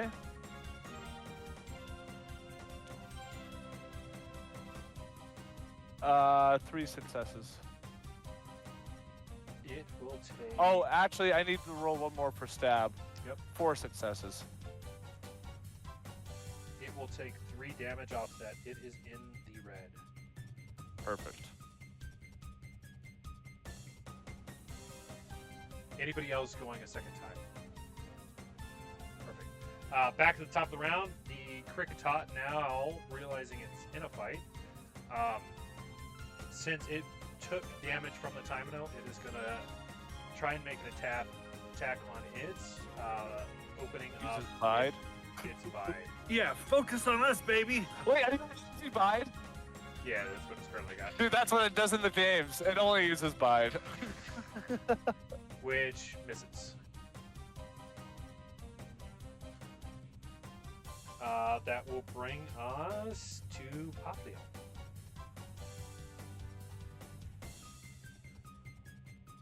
I got it distracted. Probably will use water gun again. Okay, go and Yes. give me an accuracy roll. 2 successes. Perfect. Go ahead and give me your damage pool. Remember, you have +1 to that damage pool because it is a stab attack. Yeah. So 1 additional d6.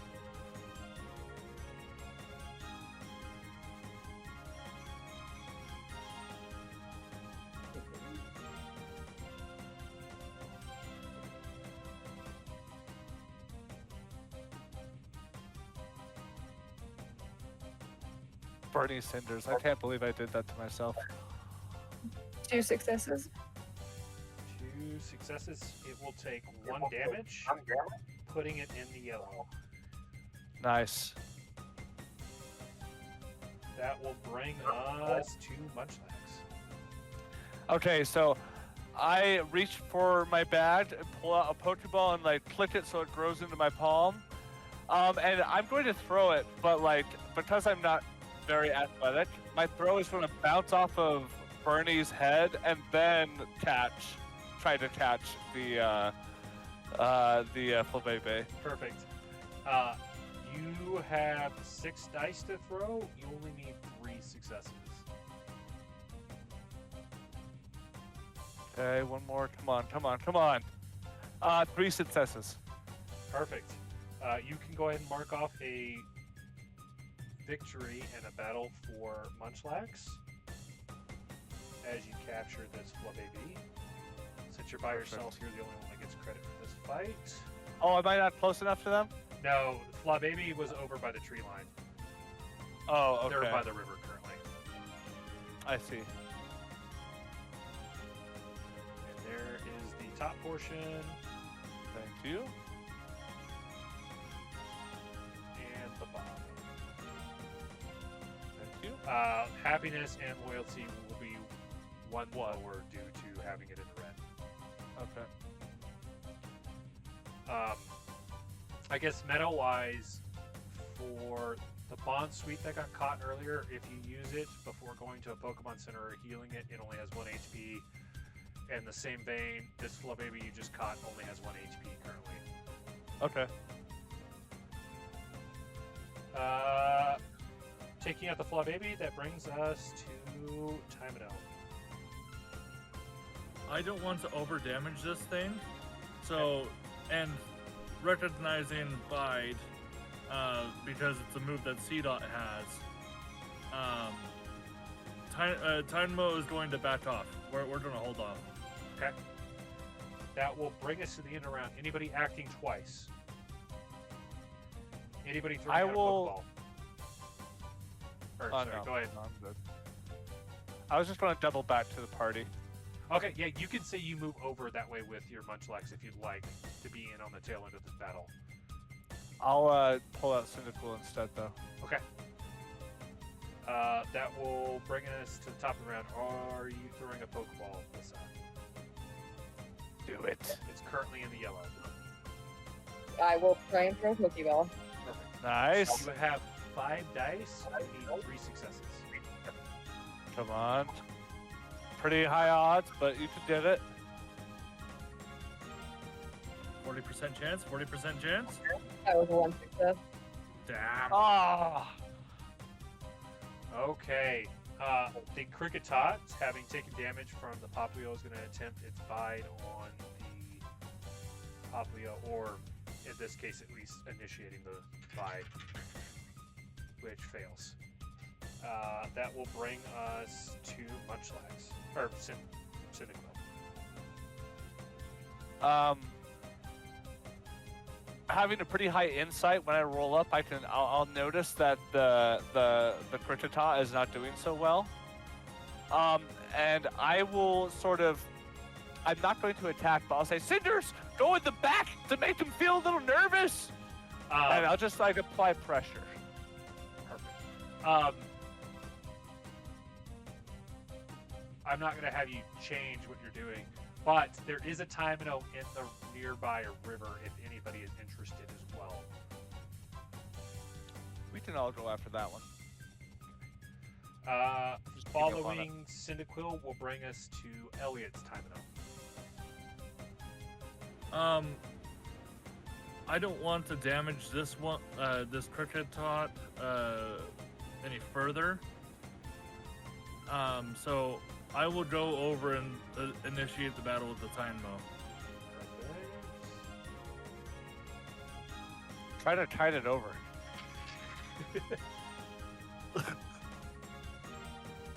Okay, go ahead and give me what move you're using on this bad boy. He will flow in after Poplio for future Okay. rounds. All right, Timino. Going for a tackle. Okay, go ahead and give me that accuracy roll. Jesus Christ, 2 successes. Wow. Cannot miss. Wow. Well, this Timino is like halfway to evolving. Like, go ahead and roll me your damage pool. Big whammy. Come on. That is 1 success. Okay, or 1 success, so it'll take 1 damage. Still looking pretty healthy. That's the end of the round. Anybody acting twice? Timino is going to attack again. Perfect. Go ahead and give me your accuracy roll. You need 2 successes now. All right, I've done it freaking 4 turns in a row. Let's do this. Come on, let's go.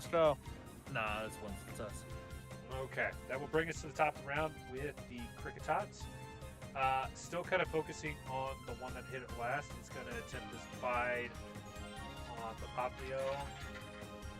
Succeeding this time, so you'll see it kind of like hunker down, and there's a little bit of glow coming off of it, but nothing happens at the moment. That will bring us to Cyndaquil. Okay, Lissa, I think you have this. I don't want to, like, step on your toes. I'm gonna go over down by the river, and I will run, and sort of like, I'm doing a lot of physical exercise more so than I usually am, running back and forth like this. And can I move to the battle with Timino and still act, or is my movement considered my action? The way we kind of like set it up was Bonsweet, Krikatot, and Timino were all within the same vicinity. Oh, okay. It was the other 3 that were off a distance. You didn't really need to move far, like you were already kind of in range. I to understand. engage on the Timino. Well, it's still far enough for Collin to be huffing and puffing. All right, so I will. Cyndaquil, make sure not to get all the way in the water. I don't want the fire to go out. Go ahead and just use leader. And I'm going to attempt to lower the defense of this Timino. Okay. How does that work again? Roll the accuracy of that one, which on the first page it should say it, I think. Maybe not. No. Yeah. Yes. Accuracy is tough plus intimidation. That sounds right. Yep. Okay. Your Cyndaquil has to act tough to try and intimidate this game. Of course. Tough plus intimidation. Ooh, just 1d6. Okay. How many successes do I need to hit? You just need 1 success to activate. Okay. it. Here we go. Come on. That's a 3. Success. At 3 So is not a it- success. It's 4, 5, Oh, it's 6. not? Oh shit! Damn it! Yeah, that's it. He misses. Okay. I forgot to ask this at the top of the round. Lissa, were you trying to throw a Pokeball at this moment, or were you wanting to damage it more? I damage it more before I go. Okay, go ahead and throw it. You need 3 successes. You have 5 dice left.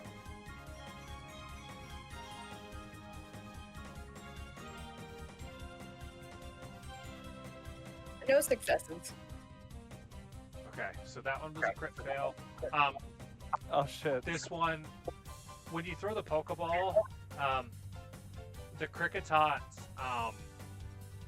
doesn't even move. The ball kind of like sails a little bit over its head. So it lands in the bushes behind it, so it doesn't. It's out of range of like activating like the actual thing. But unfortunately, whoever designed Pokeballs didn't design them in like a super effective way. So like if you throw it and it doesn't work, you just lose the Pokeball. So like you almost feel like there's like a sort of scam with the manufacturer of Pokeballs forcing you to buy more because they can't be reused. Planned obsolescence. Yeah, damn that big Pokemon. Big Pokeball. Yeah, big Pokeball. That will bring us to the opposing Tymino, who is going to attack with his tackle.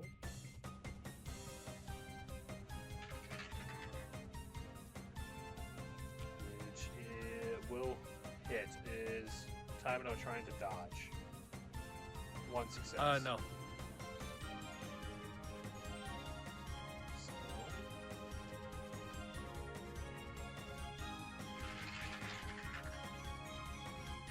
They will take 2 minus Tymino's defense. I think that means it's just going to take 1. Defense.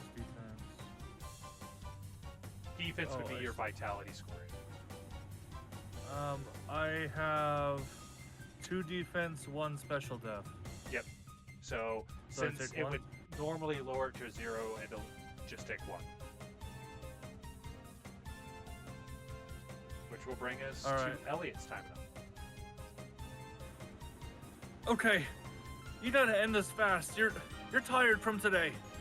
All right, finish it with the tackle. All right, that is 1 success. Go ahead and roll me your damage pool. And that is 3. Nice. It seems like this Tymino is pretty stout. It takes 1 after that, but it's still looking like it's in the green. Damn. There's my full baby. It's pretty bad. I don't know. That looks pretty good to me. I mean, it keeps. It's not focusing. Yeah, it's not focusing super great. Hey, Well, that's that pretty looks really good. good, actually. Yeah. Okay, that is the end of the round. Anybody acting twice? Cynical fucking tackle its ass! Okay, you need 2 successes. Alright. 1 second. Brawl plus strength. Brawl plus dex, right?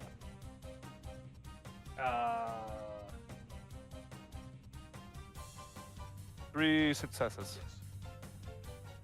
3 successes. So that hits. Yep, that'll hit. Go ahead and roll me your damage pool.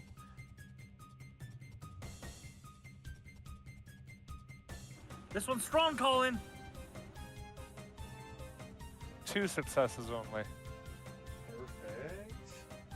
It will take 1 damage, but that will put it into the yellow.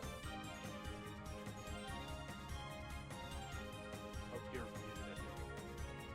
What the hell are these Tynamo eating in this route? Okay, anybody else acting a second time? Perfect. Up at the top of the round, anybody throwing Pokeballs? How many Pokeballs do you have left, Lissa?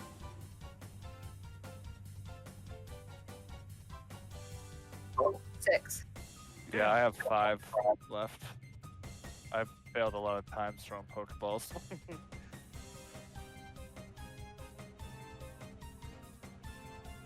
Okay. Know what they're on? That'll bring us to the Cricketot. It's charging its bide, so its turn is consumed. It's just sitting there. That will bring us to Poplio. Come on, get down in that red. So I will now try to do water gun again. Okay. I hate all my dice. That was 0 successes again. Oh. What in the Yahtzee? It's about to release its energy. That's probably for the best. Yeah, Yeah. because it does double whatever damage it takes. That will bring us to the enemy. Oh, sorry, I skipped Cyndaquil. Cyndaquil was actually before Poplio, so Cyndaquil is coming back. All right, Cyndaquil, this Dynamo is freaking tough. Let's go for a Leer one more time. Okay. 1 success. Perfect. What was the effect that lowers defense by 1, right? By 1. Okay. Yeah. All right. That will bring us to the enemy Dynamo. It will attempt a tackle on the Cyndaquil. 1 success. Is Cyndaquil attempting to dodge or clash? I'll try to dodge. Well, I'll need clash. two. I'll clash. Okay, you need 2 successes. Pick what move you're using to clash with. Tackle. Okay, so it'll be brawl plus clash. Ooh. Or sorry, I strength actually- plus clash. Okay. I need to roll 2 successes or this is not going to do anything. Only 1 success. Okay. Cyndaquil tries to kind of like meet the Timino in the middle sort of thing in the moment, and it just kind of misses, so Timino kind of hits it on the side. Oh, Cyndaquil! 1 success, so it's only going to take 1 damage. Okay.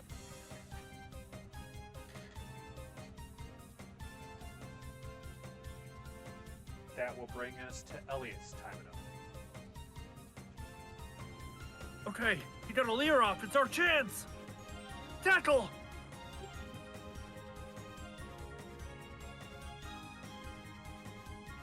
One success. 1 success, go ahead and roll me that damage pool. So with the lower defense, it would just take more damage. Yeah, effectively. So how Pokerole works for damage is it's however many successes you had minus their defense. By lowering their defense, it's subtracting less successes effectively. All right, that is 3. Oh, nice. How do you want to end it? Oh, fuck yeah. Oh, you're going to try to catch it? I wasn't sure if you were going to try to catch it. Oh, no. I was just doing it for the fuck XP. yeah. Dynamo, you were going 6-0. Finish him. Oh, You'll fuck see yeah, hit this Timino with a really solid tackle. Basically kind of like blindsiding it because it's like it moved in on the Cyndaquil because it had to change its attention, and it kind of like gets wrecked off the side. Poplio, Cyndaquil, and Timino all get 1 battle and 1 success off of that one being Nice. defeated. That is the bottom of the round. Anybody wanting to act twice? I would like to try to attack again. Perfect. Do You just it. need 2 successes. So you could switch up moves if you have better accuracy with that move. That was 2 successes. Perfect. Go ahead and roll me your damage roll. For what? Water gun or pound? Water gun again. Nice. 2 successes. 2 successes.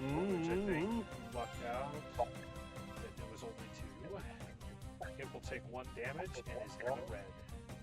Yeah. Nice. Now at the top of the round, you just fucking throw.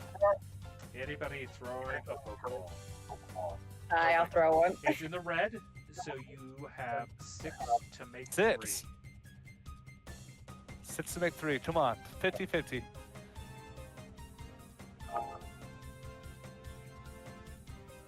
Three. Nice. So you'll see the Pokeball finally hit. It was, you could tell that the Bide was like just about ready to like activate as the Pokeball hits. So like the Kricketot wasn't able to like really react to it, and it shakes a little bit, and then eventually clicks. Nice. This one here. Catching fools all over this route. Cyndaquil, Poplio, and Tymo all get one battle, one victory for that one as well. Dude. Yes. And then there's the top section for Cricketots. And the bottom. Once again, this Kricketot, because it was taken all the way down to the red, is low on happiness. Not bad.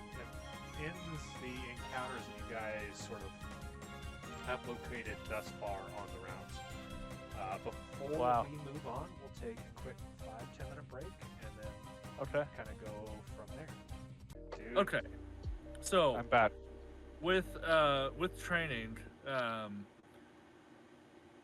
as still a starter Pokemon trainer, I feel like my knowledge of moves in general would be surface level at best.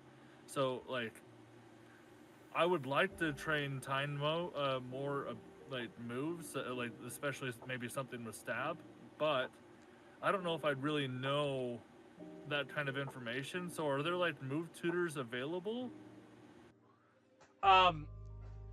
You can. So the way I've kind of been doing it is, whenever you catch a Pokemon, you acquire your Pokedex will pull up. There's that Word doc, the Pokedex entries. The green stuff is if you've encountered it in the wild but you didn't catch it. Everything else is if you own the Pokemon you know.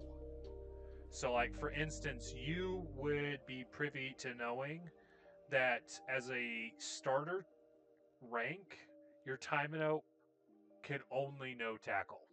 You need to rank it to beginner rank, and then it has the potential of being able to learn Thunder Wave. So theoretically, so is your Pokemon's rank associated with what rank you are as a trainer, or like it's separate? Okay, so when you caught Tymino, he was starter rank. To get him to beginner rank, you need, I think, based off of how many you had, 15 battles, right? No. That's training sessions are what dictate rank. So you need 3 successful training sessions with Tymino to get him to beginner rank.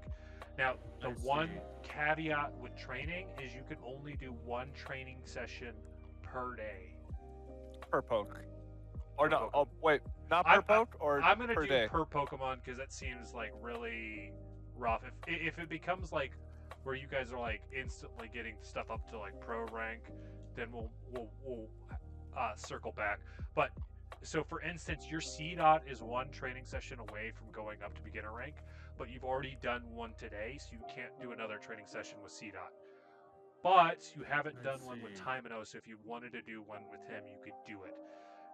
As far as ranking goes, your Pokemon can never be higher than you unless you catch it in the wild. I see. Okay. So some of you had beginner rank, even though you don't. Like my Munchlax, for example. Right. So you just ranked up. Elliot, sure, in your case, is you can't rank anything above starter right now. But the way I've ruled it is you can have all the required training sessions completed, and as soon as you become beginner rank, they can also be beginner rank if that's the case. I see. Now, you'll only need to have a PvP battle, essentially, to be able to hit beginner rank. So there's not really much roadblocking you from getting that last little thing knocked out. There's trainers on the route. If you want to do a friendly PvP match, that's on the table as well. Oh, interesting. One of the other things I forgot to mention earlier, whenever we were covering like beginner rank stuff, is Part of being beginner rank is you can control 2 Pokemon at once as beginner rank. Oh, we didn't do double battles? Essentially, yeah. Can we team up on one? Like 2 to 1? Is that fair or no? That is fair. That the big thing is what you guys are doing in the wild isn't necessarily what's permitted whenever you go to like gym or like Sure, like the rules of a gym battle. So like right, you have standard 1v1 approach in those, and that's where the big thing is. Like it has to be an official Pokemon battle for you, Elliot. So like you can't use some of these tactics for that to count. Otherwise, it's nullified as an official trainer battle, essentially. So I guess I'm down to just hop back into the narrative. Sorry, No, you're good. I had a couple things to point out. So that was one of the ones I wanted to bring up. So those that are beginner rank, you can control 2 Pokemon at once. And then, I'm beginner ranked now, right? You just went to beginner rank. Yeah, that's right. That's right. The other thing I wanted to mention is a reminder. Munchmax is with you guys. The way I'm kind of ruling her is anybody can really give her commands and utilize her. Oh, okay. But she'll be treated as like a party Pokemon. So like if you're wanting to give her specific moves or anything like that, you can train her like anything else. But she's not going to necessarily get XP unless you explicitly state that you're using her in a battle, essentially. Gotcha. But she's there. She was kind of cheered you guys on.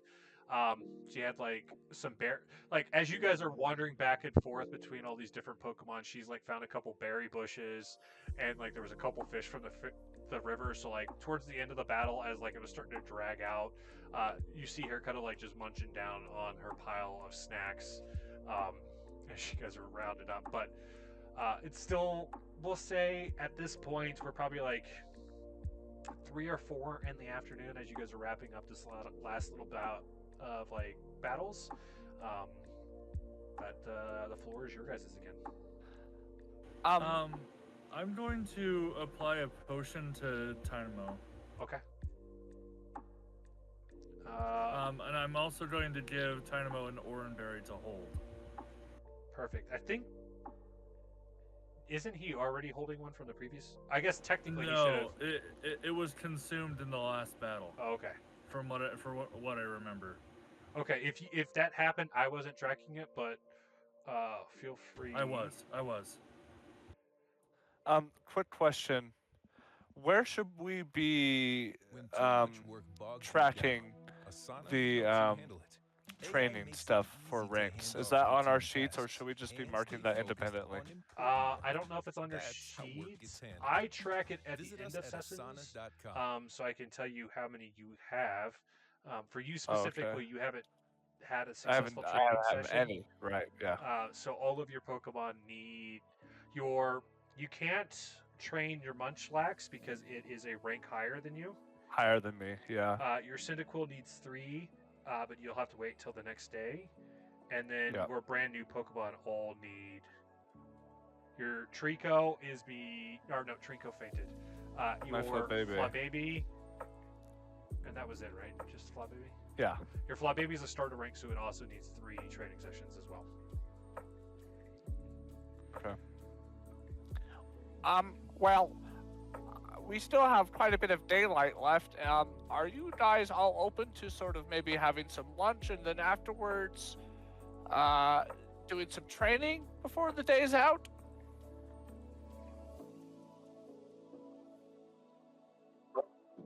That sounds good to me. I could do some training on my Pokemon. Okay. What about you, Elliot?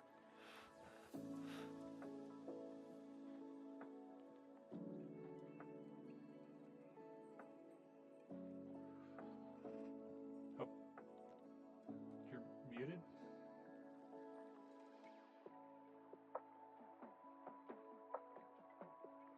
Tucker, can you hear us? He might be crashing out.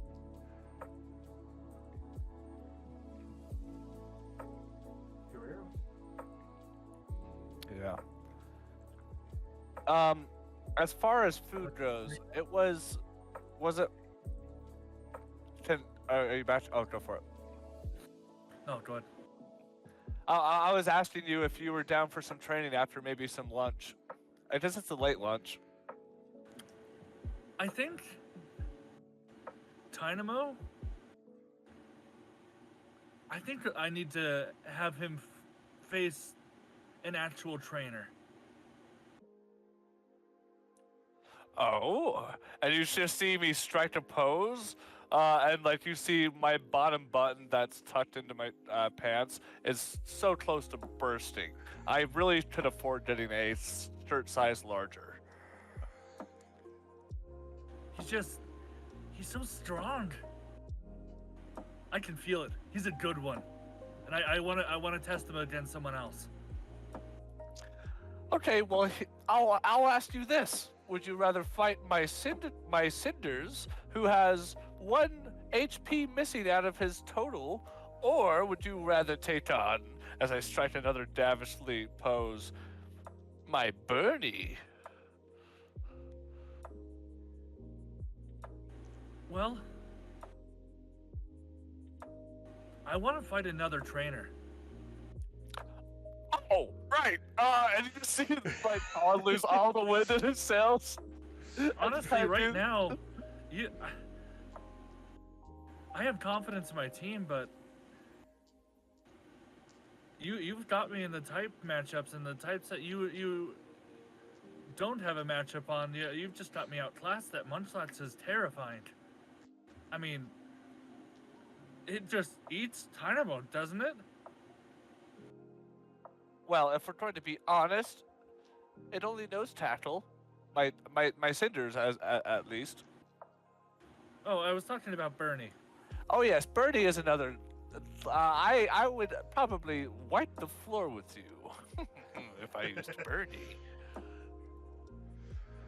Well, I'm down to train, but I need to get a battle in, and I'm hoping that maybe another trainer will have a Pokemon we haven't seen yet. Sure. Okay. Well, I suppose we could split up. So you wouldn't have to travel too far to find. There's plenty of trainers along the route. We'll say that Brogy is kind of like set up shop because it's a late afternoon, so figuring everybody would stay within sort of like 10-15 minute walking distance so they can come back for dinner or whatever without having to get too far away. So for those not wanting to like watch the battle or whatever, you can hang out at the kitchen area. Before I forget, if you weren't already tracking Tucker, the potion heals 2 units.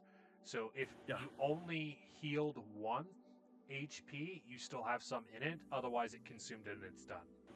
Oh, so it heals okay. 2 HP max. Once it's healed 2 HP, it's done. Isn't that how that would work? I don't understand.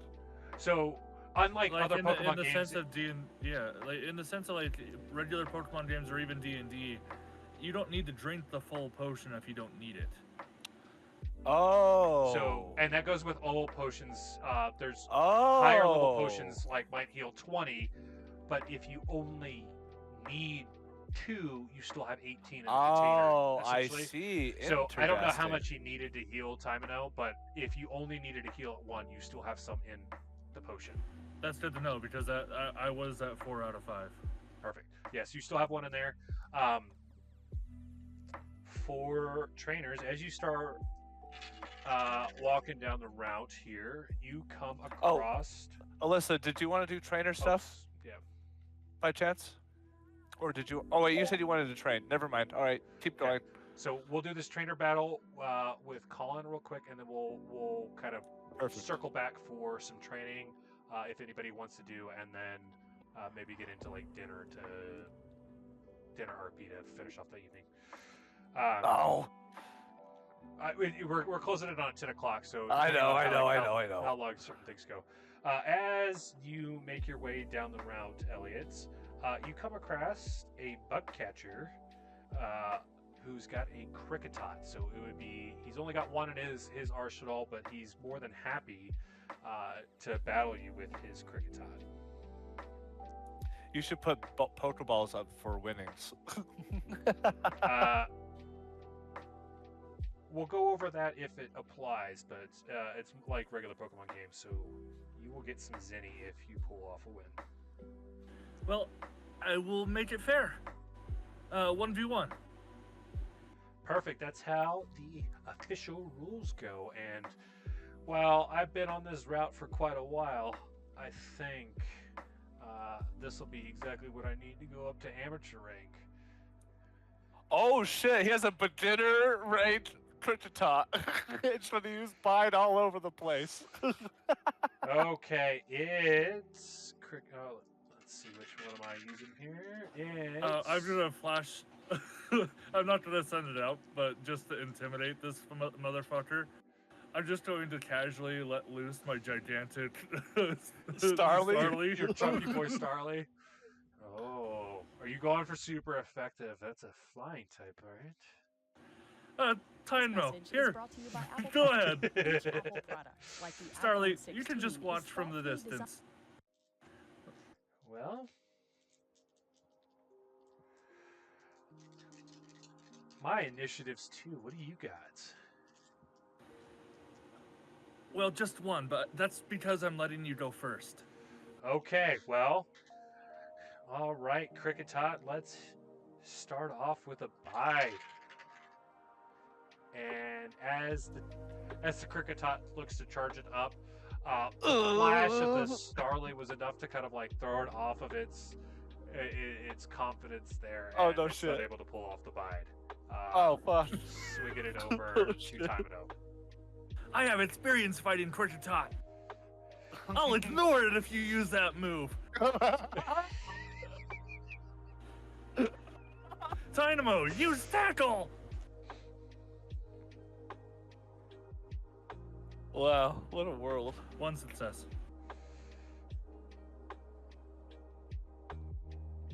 It will attempt a clash with you. And it fails. Ah, Cricketot! shit. Be quick!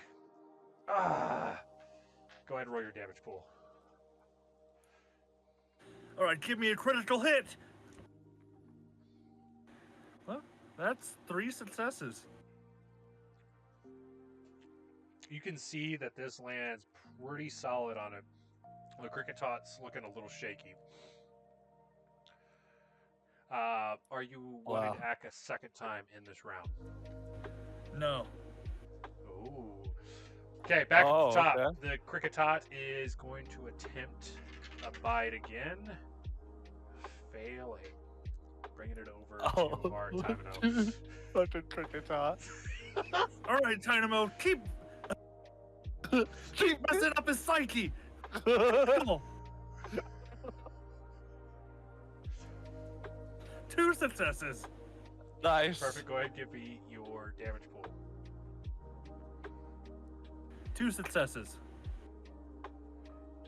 This Cricketot is looking like it's super wobbly. Like it's looking like it's just barely hanging in there. It's just trying to bide for its life. All right. You look like you could use the exercise running back to the Pokemon Center. Oh! Well, that is just me. Jeez. Cricketot, give him a bide. That is a success. Oh! Oh, but he's gonna die, so it doesn't fucking matter. It's over to Tymino. Be careful, Dynamo. It's focused. I like to think that you're actually having a hard time taking it serious. Yeah, Tymino's been curb stomping the shit out of Pokemon stronger than this. Okay, Dynamo, it's biding its time, but it has very little time left. Tackle! Oh, fuck yeah. Here we go. 1 success. Oh? The or the Cricketot in its bide is not in a position to dodge. Go ahead and roll me that damage pool. Oh boy. 1 success. Well, 1 is all you need because it only had 1 HP. You'll see. I mean, at this point, it was a fucking sitting duck because it's literally like trying to It's just consume. sitting there the whole It's time. trying to like absorb your Bite. attack. So like, it lands pretty solid as it faints. The bug catcher, disappointed, and you kind of hear under his breath. They keep telling me that I need to get more Pokemon if I really want to be amateur rank, but I just love this Cricketot. Hey, can I tell you a secret? More Cricketot is the answer. That's what I keep telling everybody else, and no one believes me. Next time we come back to well, this good trainer, he's battle. gonna have 3 bites. Yeah. I mean, 3 Cricketots. So you can mark off another battle and a victory for Timino. You are officially beginner rank, so all those stat increases Nice. you did earlier are official. So we don't need to remove those. He will also hand over 500 Zinni. Wow. Okay, circling back to the rest of the group. Like I said, Brochi is kind of like started to set up, kind of like because you guys split getting this stove and everything. So he's got like the camping stove set up, and like what Perfect. makeshift equipment you have. So like he's got Colin's sleeping bag laid out, which is the only like camping equipment anybody got. Which Munchmax, once you guys made your way back over to there, has like kind of set up on the end of it with like her snacks as like she's waiting for dinner to be done. Oh my god, so she's like in my bed with food on it. Well, I mean, Okay. it's on the outside of the sleeping bag, down on the end of it, but yes. Sure. Oh, you're gonna attract Durants. Oh my god, that was good. Much? As she's looking at like, she doesn't see any crumbs around her because like she doesn't fucking leave crumbs anywhere. She eats everything.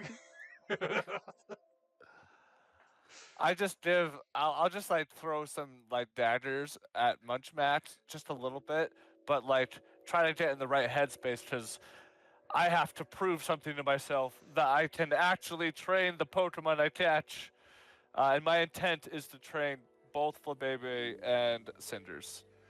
So we can RP a training session with Cyndaquil. You won't be able to roll for it today because you already did one this morning. Oh, that's right. Okay, never mind then. But you could do one with Flabebe One with if you Flabebe? want. Okay, I will do that. And I'm going to name Flabebe Baby. Baby with like B-E-B-E with the like asterisk over the... Yeah, sure. Why not? Okay, what does Flower Veil do, by the way? Please hold. This is why I opened up the core rule I book. think that was, if I remember right, in the games, Flower Veil had something to do with accuracy, maybe? I can't remember.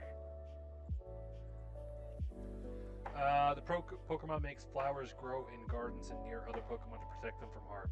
User and allies can't have their attributes reduced. Ooh.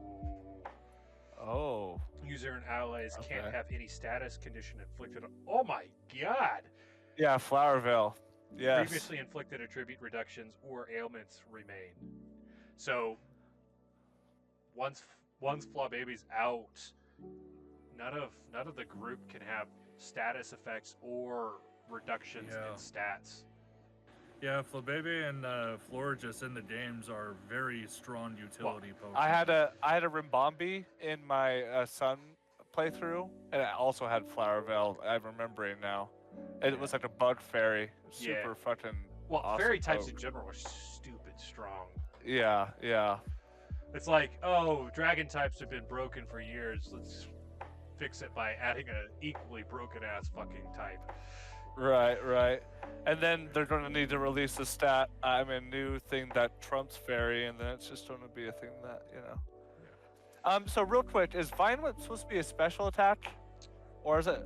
Because Yes, it goes based off of strength and not channeling, which I thought was It just interesting. depends on if it's a physical or special. So, like, its typing doesn't dictate it. It's what type of... I see. Because Vine Whip, when you think about it, I think even in the normal games, Vine Whip is technically a physical attack because you're, like, hitting them with the vine, not necessarily using a channeled ability. Gotcha. So I want to use my crafting ability to just make 5 targets that, when struck with enough force, will break. Yeah. I'm thinking like just out of twigs and whatnot. And I'll set them up in various spots around the camp as targets for Flabebe's Vine Whip in our training session. Perfect.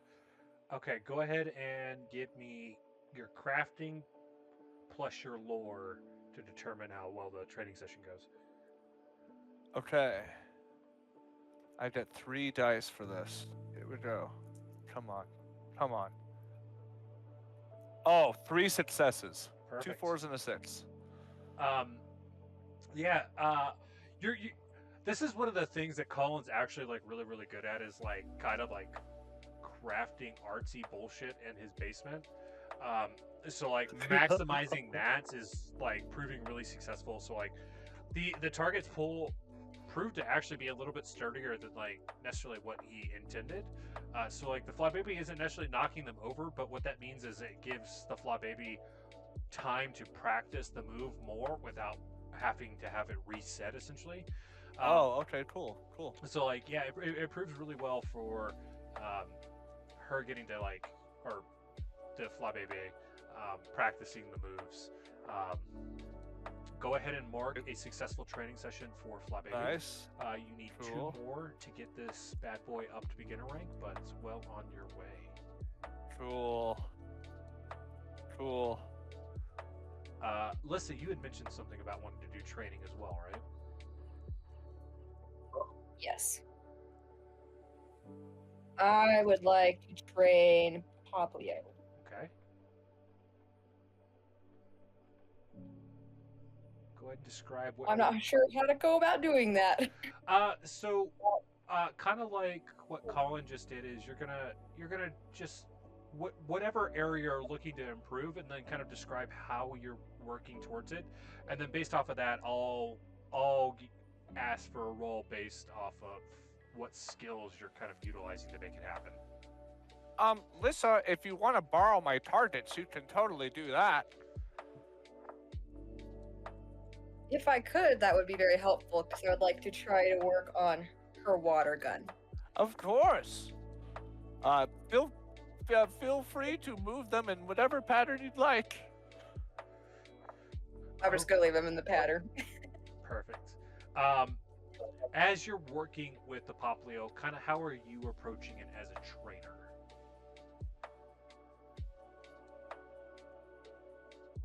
The director to use water gun at each of the targets, but in like a specific order. So like I'll number them for her, so that way she knows what one's what, and then Okay. call it a number. Point it out. We'll shoot that said target.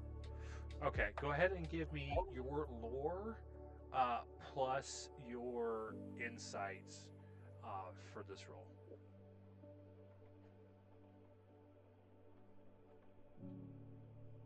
That'd be 1 success. Perfect. Well, it's successful. You kind of get there's like a lingering sort of like pressure as like Colin's sort of breathing down your neck, watching this happen. Yeah, I'm like right behind, like seeing if like my targets are doing good for her. So like Poplio is able to like kind of utilize the targets, and Colin is feeling ecstatic that the targets are still holding up even with the like stab effect water gun being applied to them. So you're able to kind of work towards improving Poplio a little bit more as well. You can go Nice. ahead and mark off another successful training session with Poplio. If I'm not mistaken, Cool. I think you only need one more to get Poplio up to beginner rank. Oh boy. Um, Hell yeah. Is there any other Pokemon you're wanting to train today, or just the Poplio? You could train the Kricketot. Wait, you didn't catch. Wait, you did catch the Kricketot, didn't you? I did. She's got a I caught two Timino Pokemon. and a Kricketot. Oh, and a Timino. Okay. And the bond sweep. Oh yeah, that's right. She picked up the Bonsai Oh my too. god, so you almost have a full party. Damn! Yeah, still just do the Poplio for right now. Perfect. All right, Elliot, were you wanting to follow up with any training? C dot's off the table, but the rest of your and by that I mean you can work with C dot, you just can't get. You know what? Is there a way we can? I don't know if we've really explored this much. Hold on, let me pull it up.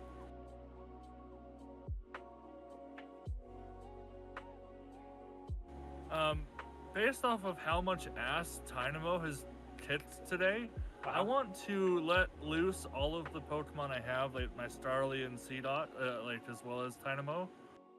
And I want to just like throw a celebration and like just like pump this Tynamo up.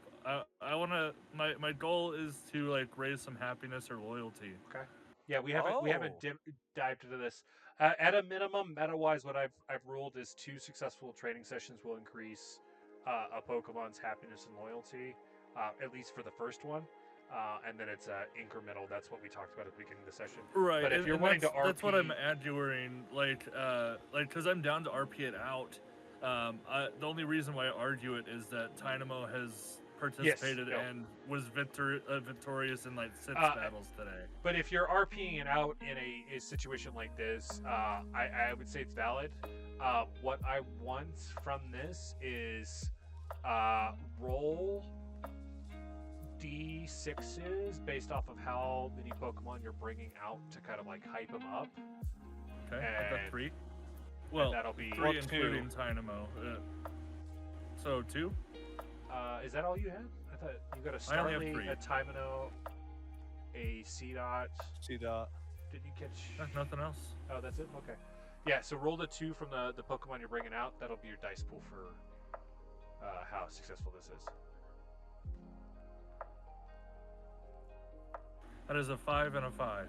Perfect. Nice. Yeah, and kind of like just building up off the hype train that we've been building the last 2 sessions for this Timino, it proves successful. In fact, because you got both of them in on this, it is a very big team bonding moment for the group.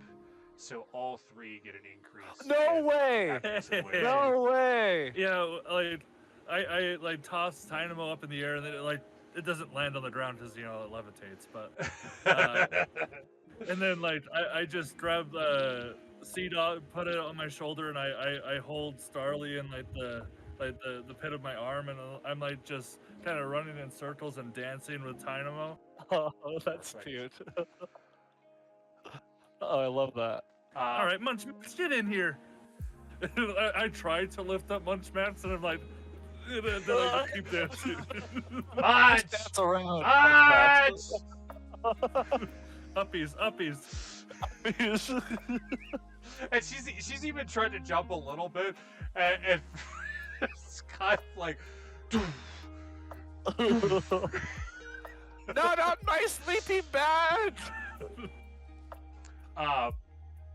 So you can go ahead and mark off the first achievement towards Wow. amateur rank as well.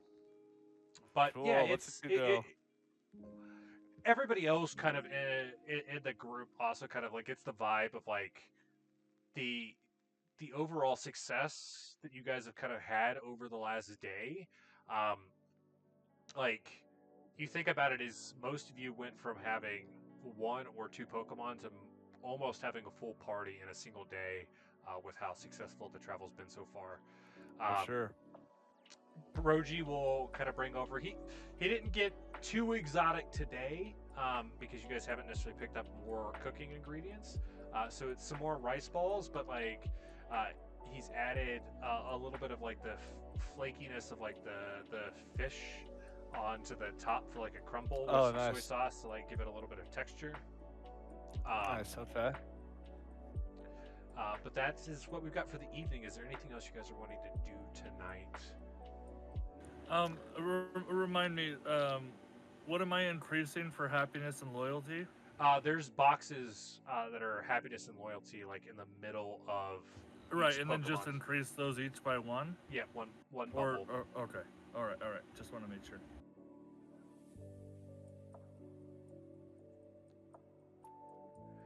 Well, everybody, it's been kind of nice. At this point, I will want to have like try to persuade Munchmax as much as I can, but we probably end up like sharing my sleeping bag. I'll just kind of be bundled up on it around a fire that I assume that we have going. Yeah, and she won't like prevent you from getting in the sleeping bag. She's just on top of it because it's softer than laying on the ground. So like, of course, whatever, however you position your legs, that's how she's gonna sit. So like, if you like spread out your legs, she's gonna like sit in between them to like curl up, or like if you put them to one side, that's perfect. I like that name. Yes, very good. So think of it kind of like a cat or like a dog on the bed, where like they're happy for you to get under the covers, and they're not necessarily going to try and get under the covers with you, but they're going to take up available space. Right, gotcha. Okay then. Well, everybody, it's been like a really good day. I would be pretty sure if my parents even knowed what I've done so far, they would be so proud.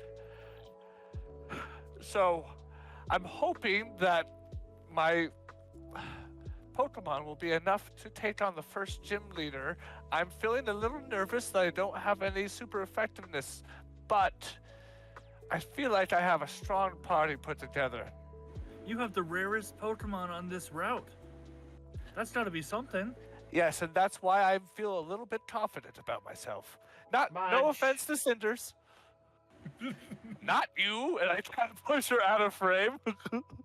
Munch! Yeah.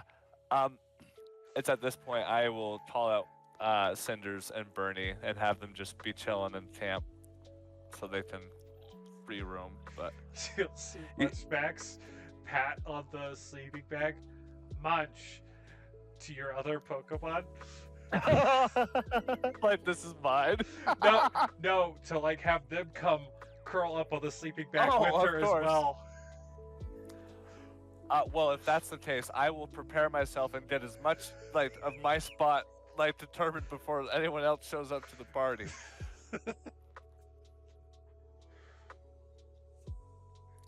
I don't know, but especially with you, Lissa, having your bond suite will be effective, but even your Poplio should be very, very effective against this gym leader. Which is what I need. It'll be good. Well, I think tomorrow, we do some more exploring and see if we can't scout out what this gym leader like has. I mean, or wherever direction we go. I mean, we know their types, but do you guys know anything about their aces? Is that a roll I can make, or is that information that I would know? Oh, you're muted. What? Sorry, I missed the last part of that question. The ace of the gym leader. Who the gym leader is, or and like what Pokemon they have? The ace team. Pokemon, like their Pokemon they're most known for. You guys know the typing of the two gyms. If you'd like, roll me a lore. If you don't roll well there, you guys can go ask either further along the route trying to find someone or back in Gelfast. 2 successes for me. Perfect. 1 fail. So, Colin, as you're recalling, you guys were aware that the gym leader of Wasatry Pinnacle is Sparklestone. He focuses, he focuses on ground type Pokemon, and he has a Drillbur and a Rhyhorn as his normal Pokemon. Ooh. No, he has what I want. The other beginner ranked. And what town was that? That's Wasatry Pinnacle. That's the one due south of us. Oh, so okay, past Route 2. Okay. Yeah, that's like at the top of the mountain range there. Yeah, okay. And then in Sipsale, the gym leader is Marina Tide, who is a water type gym leader, Ooh. who has a Squirtle and a Quaxley. Damn. Oh, damn. Alright. Okay.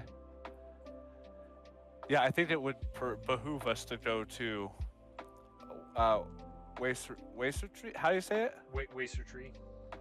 Wasatry Pinnacle first, for sure. Yeah, because there's a bunch of pokes that I want to nap in that zone. Yeah, I mean, you guys are. It's been 2 sessions now, which is like 6 months ago. But you were already aware that there's a Drillbur in the area, isn't there? Yeah, there's a Drillbur on. I think. Let me pull up what I. It was in it was in the mountains, wasn't it? Isn't that what it was? It is no, it's on Route 101. Oh, it was on 101. The old Pokemon champion so the last Pokemon champion from Gelfast told you that there's a Drillbur on Route 101. So, out of curiosity, it sounds like going to the mountain town is the best place for us to go first because of our team comp. But how much attention do we want to pay to the routes itself before getting there? Meta-wise, I wanna roll this like Pokemon anime style, like have an arc in each route. Sure. Yeah. Okay. Yeah. That's kind of what I was thinking, but I didn't want to like. While we're talking meta, if you look at the map that you guys all have, the only downside to going to Wasatry Pinnacle first, even though that's how I built it in my head, is you would have to backtrack to Sipsale. Because there's no loop back up to where Sipsale is. It's kind of like a one-way out to Sipsale, and then you have to backtrack. Which in most Pokemon games that happens at some point. But if you're being efficient, you go Sipsale and then Wasatry Pinnacle. Well, my thoughts is if we go to the Pinnacle first, yeah, we'll have to spend some time going backwards, but that just gives us more opportunities to catch what we missed, right? Yeah, and plus, I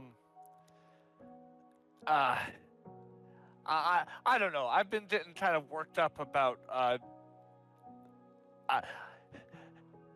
kind of have a fear of water, specifically very deep water. Well, and that Rhyhorn might be a problem for your team specifically. Well, we might find some pokes along the way. I don't know. But any amount of time we can spend away from the coast is perfect for me. Sounds good. So, DM, I guess the plan would be... Well, Tucker, do you want to try and find a Drillbur while we're here in town? I mean, on 101? Or should we head? Should we head for? You guys still have another day or two on Route 101, so like we can speed through it, or I see. Encounter Pokemon as you're traversing down. Well, so what we can do when we start up again, because I assume we're ending soon, right? Yeah, we could go about 40 more minutes, so kind of depending on how you guys. Oh. It was one of those. There were certain things that I thought that might take a little bit longer than what actually happened. specifically your fight with the Cricketot and then the training session stuff. So Okay, we might be able to well- pick up with the morning and what you guys do in the morning and any other stuff on Route 101 right now. But Well, maybe in the morning, let's get some breakfast in Gelfast. Go to the Yes, Pokemon Center. Pokemon Center, yeah. Go to Route 101 and start heading to 102. Yes. I think that's a perfect plan. And we'll look for Drillbur and a fucking Trico along the way. okay, you guys go down for the night. It's pretty uneventful. I mean, it helps that you kind of like cleared out the nearby area of Pokemon before Yeah, we fucking you like set up like camp. like knocked There's dead everything bodies down in a laying around fucking everywhere. 2-mile radius. As you guys wake up, the weather is nice and sunny. So I mean, it's early morning, but you can tell it's going to be a nice sunny day. Brogy's got breakfast ready for you guys. Is there anything specifically you're wanting in the morning, or do we want to kind of like make our way, hit the Pokemon Center, and come back? Because we'll kind of like off-screen that portion since it doesn't necessarily need any additional flavor unless you want some flavor. I like the idea of having like some like simple bread and like maybe like some, if we have the ability to make eggs and bacon. Yeah, I mean, there's plenty of Starlies on the route. So like, it takes I Brogy forget about that part. with some help from Munchmax to kind of like locate a good nest to get some like Starly eggs. But he's like able to like get a handful to get that. And bread was one of the things you guys did prep. So like, he does like what's it called? It's eggs in a basket, where it's like you cut out the bread Yeah. and then put the egg in there. So he's got like the Oh, perfect. so that's kind of like what he serves up for breakfast this morning. Love it. Love it. I'll make sure my pokes all get a very sufficient meal with their poke food and whatnot. Or whatever it was. Don't we have like poke food or something like that? Yeah, some Pokechow. Yeah. And just get fucking ready for the day. I'll do some stretches before I tuck my shirt in, because it's too hard if I tuck it in to stretch. Anybody else doing anything this morning? I don't think so. I'll just hurry and snarf down breakfast, and while we're on our way to town, if I could like go off the beaten path to maybe find some orange berries. Yeah. Are you utilizing a Pokemon for this, or? CDOT seemed to be pretty effective the first time, so and this could count as a training, right? Mm-hmm. Yeah, so that's we'll specifically why I toss was out asking. CDOT then. Perfect. Yeah, go ahead and give me a clever plus lore roll. For trainer?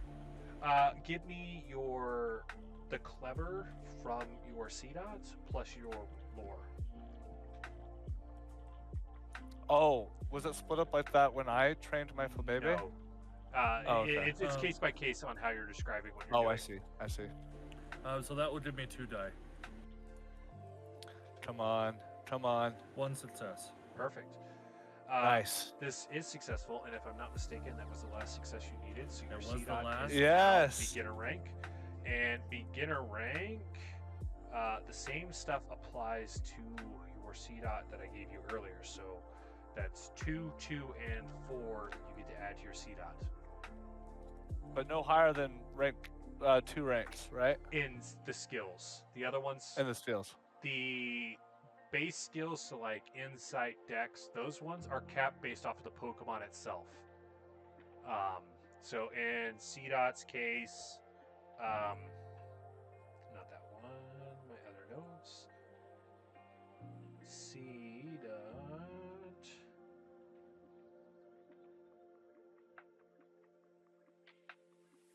CDOT can't go above 3 in strength, 3 in dex, 4 in vitality, 3 in special, and 3 in insight. Yeah, I have that marked. Yeah, so you get 2 for those skills,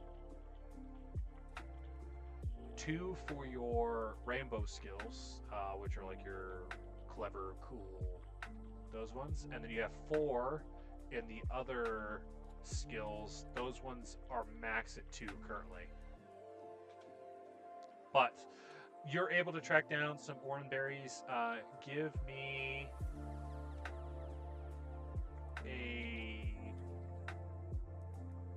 roll me a d6, and that will be how many berries you're able to track down. I was about to say d6. I was about to say, you can make it a d3 if you wanted. I rolled the 3. Perfect. So you're able to find another bush. Kind of just based off of how CDOT was able to track down one last time. This is why it seems to be pretty lucrative as far as like berries go. So you're able to find another set of 3 to go with the set of 4 you got last time. So nice. I am now at 5 total. I used 2 in the previous battles. Well, Dynamo is still holding 1, and then 1 was used. Yeah. Okay. Well, I'll catch back up with the group to head to Gelfast. Perfect. Any other things? Otherwise, we'll see you guys hit the Pokemon Center with no issues and can get back on the road. Nope. I'm ready. Any items in town before you hit the road? Maybe. I'll buy some Pokeballs. Okay, so Pokeballs run you 200 per Pokeball. Oh shoot, where's my money written down? Should be on your trainer sheet. Oh, it's on the front. 200, you say? Mm-hmm. I'll buy 3 Pokeballs. Okay. Anybody else picking items before you get back out on the road?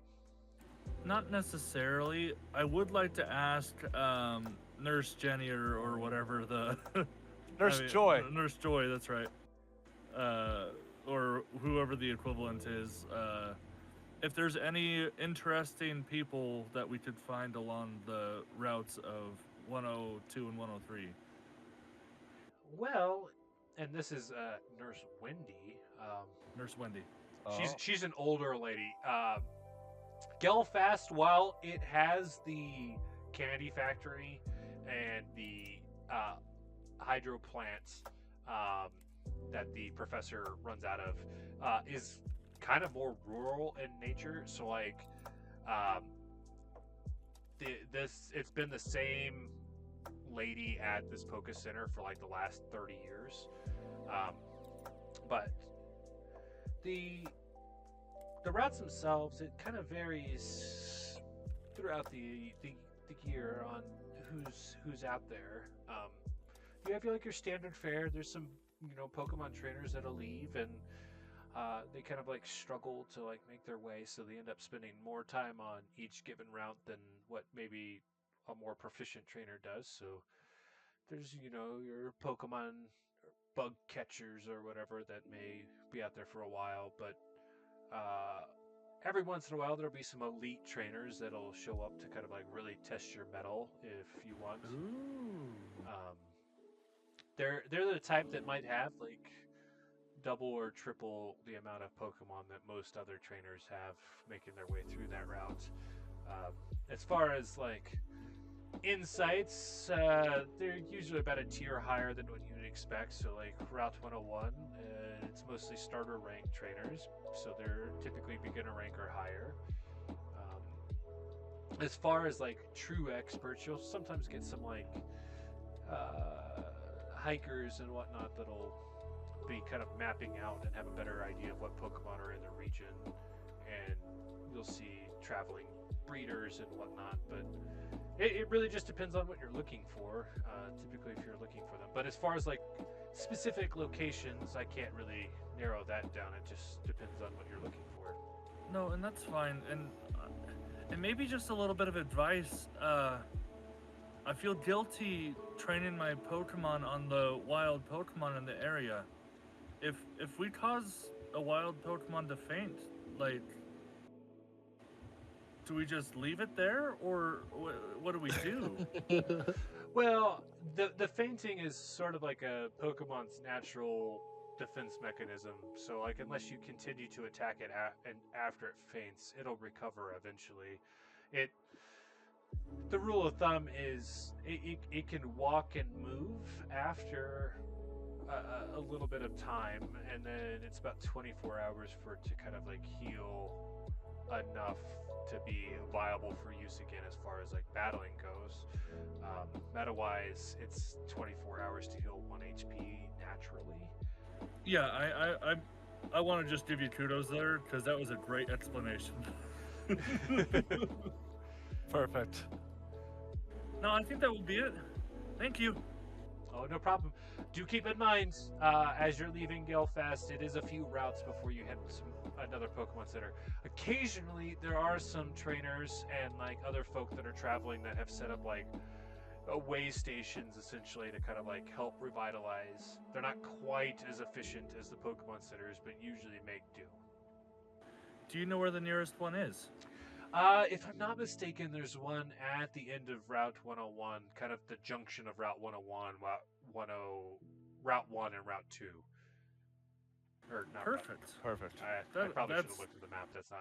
It's Route 2 and Route 3, that junction. Oh, okay. Oh, okay. So it's basically like very... the T down at the bottom. Yeah, okay. That is very helpful.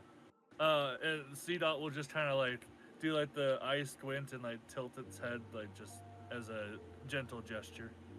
Perfect. All right. Before you guys get back out to Route 101, is there anything else you're wanting to do in Gelfast? I just need clarification. Didn't I get a Premier Ball at some point? Yeah. As far whenever you bought your sleeping bag, you got a Premier Ball. As far as statistics go, the Premier Ball is treated like a Pokeball. But if you want to indicate it's different and whatever Pokemon you catch with it has that as its Pokeball, by all means, that is 100% flavor for you. Cool. All right, so yeah, the plan is to make our way through Route 101, keep an eye out for some Drillbur, some Trico, maybe do some training along the way. I don't know. Yeah. We got probably about a half hour left. So, what would you guys like to start off with? So, I think we kind of get one route. So, if you guys would like to do some more training, we can go that route. If you'd like to do some battling, we can go that route. But I think we kind of get one or the other before we end off tonight. Okay. What do you think, Lissa? Do you want to go the training route? Because it's a new day, we can do more training, or do you want to do some battling, catch some pokes? If you do some more battling. Perfect. Okay. Are we just approaching this with like random encounter, no extra effort applied? Based off of what I know of Drillbur, I don't think Starly's going to be able to help much with finding them, being that they burrow a lot. Right. So I think I'm just going to keep a close eye. Okay. Yeah, I don't quite have any pokes that would, I feel like, give a huge benefit to the looking. No so yeah. We'll say like you guys have the first like half of the route, or not first half. We'll say like the first quarter. It's the area you've well trodden, so like you feel fairly confident you're not going to encounter anything new. So you kind of wait till you get past where you had like set up camp the night before, and start looking after that.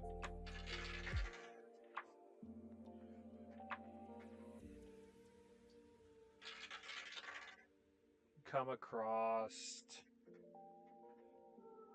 another Bonsweet, another Flababy, and another Cricketot in this first sort of region as you're looking.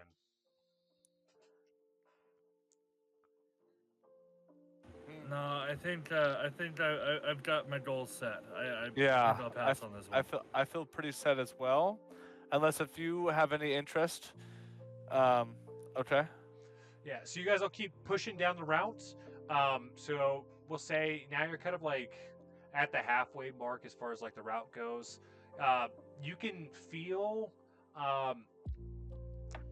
it's not super abundant at the moment, but in the distance you can kind of see that like the rolling hills and everything that you're in start to give way to a little bit more of like a arid.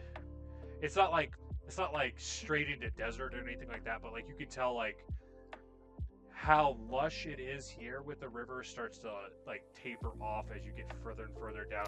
More like yellow grass than green grass. Especially like once you get closer to Route 3, you know that like leads up into the mountains. So you can see, especially in that direction, it starts to just bleed a little bit more into like a rockier terrain. So like you can feel the river is what's really sufficing for this vegetation here. But as you kind of like look at this point, you're seeing another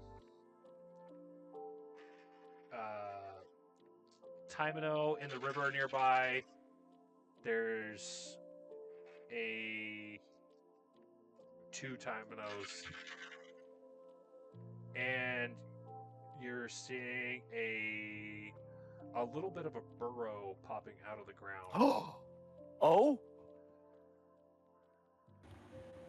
Okay. Everyone, quiet! Alright, C-Dot, I've got a plan.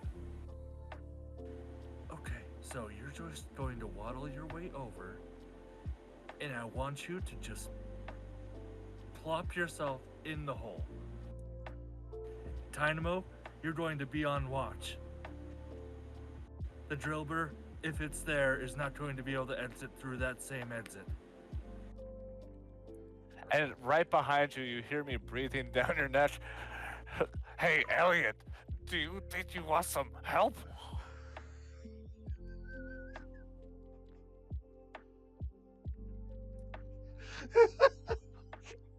Yeah, I think we just surround this area. Okay, got it. Cinders, come on out. Be real quiet, though. I've got an idea, too. Maybe you send out, Munch Mats. Oh, Munch Mats. Who's Munch like, Mats? anytime you guys like cross bushes with berries, she's like reaching out her hand and clumping up. So she's got like a little bit of pile of like berries in her hand. Just like as you, has like, red call it mess around her mouth. I've got this oranberry here. If you go stand in the middle of all of us and just jump on the ground as many times as you can, I will give you an oranberry.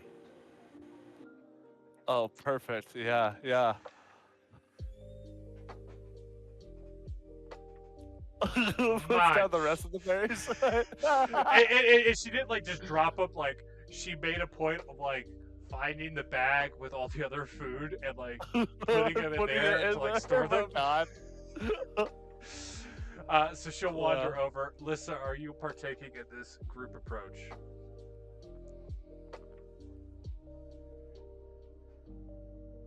Yes, I will go ahead and have be on the outside as well. Poppy. Yeah. That would be crazy. Perfect. Everybody, give me a stealth roll to start off. Oh boy! So look at your Pokemon. If they don't have stealth, bubble and stealth, they can't roll. Let me know how many can roll and then how many successes. Oh, I have 1 point in stealth. I also had 1 point in stealth and rolled a success. Perfect. Neither of my Pokemon can. I rolled a success with my stealth. Do we need to roll for Munch Mat? Oh wait, no. Munch Mats is literally doing the opposite of stealth right now. Well, I mean, she's stealthing over to like get in position, but we'll be sure thrown down. Let me pull up hers. I think. Wait. Yeah. Sorry. Is it the same as mine? It should be. It's one of the wild ones, unless there's a big difference between the two different. Has 1 stealth. 1 stealth. 1 in stealth. Let's see how this goes.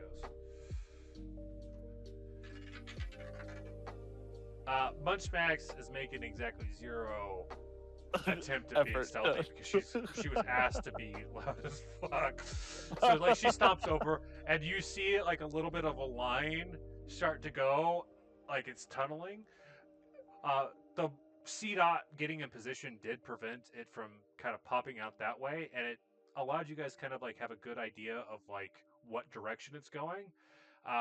Munchmax acting quick does kind of like get a few good stomps in, prompting the drillbird to kind of like head up, so you see its head pop out. Everybody give me your initiative. Dynamo, scores. use tackle!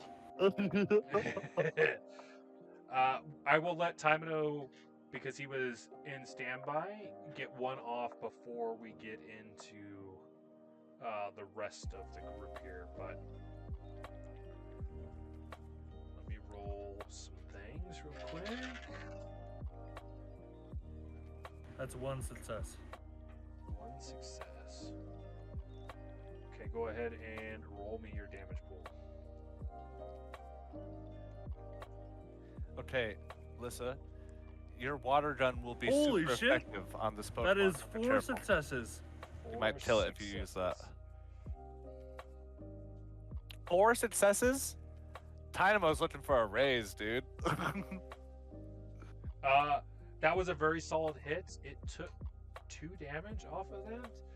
Still setting the green at the moment. Jesus Christ. What is maybe Buffalo will everybody's be good. initiative scores? 3 for Cinders. Cyndaquil? I'm going to be utilizing C-Dot and Dynamo in this fight. Right. Tymino's 1, right? Yes, and then it's based off of alert and dex, right? Yes. For initiative? It should. Initiative also is on the very right side of Well, the mine stats and just stuff. increased. C-Dot's initiative is 5 now. Oh shit! Ooh, Damn, he's quick. perfect. Poplio was in the fray here too. Is Poplio still at 2? Yeah. Okay. Munchmax. Oh, this driller didn't even fucking know it was coming, dude. Is 2. We're gonna say Munchmax goes after Poplio, mostly just because she chooses to. Wait, what? Well, she has a 2 as well, so like instead of doing rollies, she's just gonna let Poplio go first. Oh, I thought you meant like she was gonna go after Poppy, like I'd attack Poppy because she just chose to. Like, I was like, what? Are you serious? That's fucking hilarious. But no. Rollies between Cyndaquil and this Drillbird. Okay. Drillbird 1. got a 6. Damn. I have a meta question. How does abilities in the sun work in this, in your opinion? Like, does it specifically have to be a move that specifically makes the sun shine bright, or like if you describe the day as sunny, is that applicable? If I describe it as sunny, it is the sun effects. That's specifically why I roll the weather tables at the start of the day or throughout the round in order. So fire does more. C-Dot has chlorophyll. And water Yes. doesn't do as much. Oh, you have I haven't gone that aggressive with those effects because I think those ones are like it's harsh sunlight or like it's heavy rain. Oh. Generic weather conditions, specifically like your chlorophyll, do apply because it's just as if it's a sunny day, you get the bonus, which I think increases dex, right? I'm looking it up right now. Our initiative order will be C-Dot, followed by Drillbur, then Cyndaquil, then Poplio or Poppy, then Munchmax, and then finishing off with Tymino.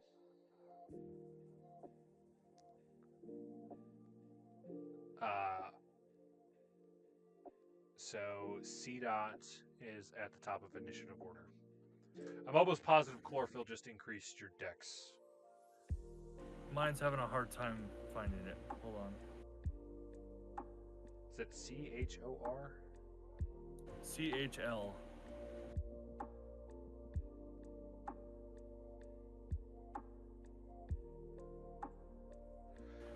Pokemon synthesizes increases 2 points to this Pokemon's dexterity attribute. So you actually had a 7 for alert. Damn. Or for your Jesus. initiative.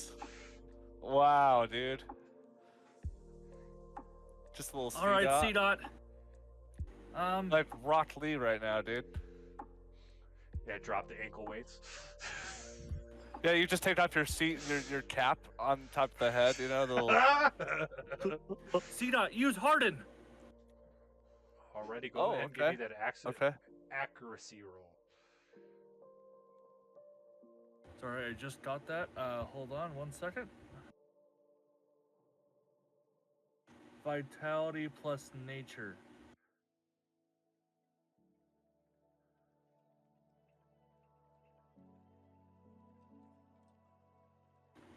So vitality, I have 3,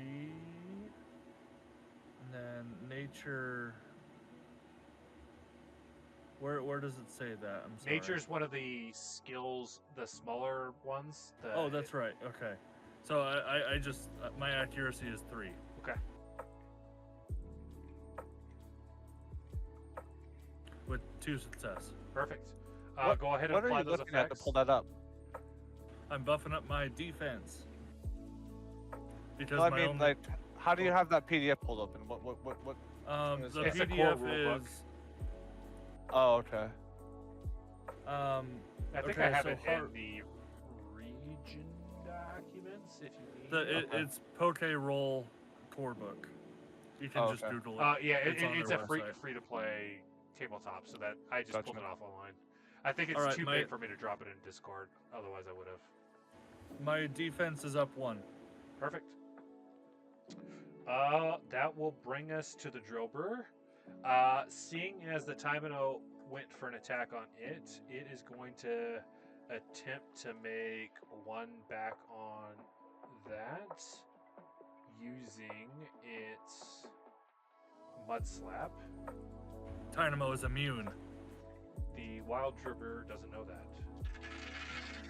Nice. That's 1 success, which we will then apply that it does indeed hit, but has no effect. Nice. Dynamo, just raise over it. It's like it barely makes contact under its belly, but that's about it. Well, since it's a mud slap, like the mud hits, but it kind of like because of like the oily texture of like the Timino, like slides I see. off. Okay, I like that. I like that. Which will bring us to Cyndaquil. Okay, so Cyndaquil, all right, Cinders, that Drillbur just really took a solid hit. We better lower his defense. Go ahead and give him a leer, buddy. So that's just a plus 1 intimidate? success. Perfect. You said that's 1 lower on defense, right? Yes. Perfect. And just for flavor, go ahead and just start running circles around him. And just have Cinders kind of moving, staying on his feet. And I like to think what's causing the lure to be effective is it's like he's running in circles, but he's like giving a side glare. Yeah, and then maybe showing a little bit of teeth. Perfect. Okay, that will bring us to Poplio.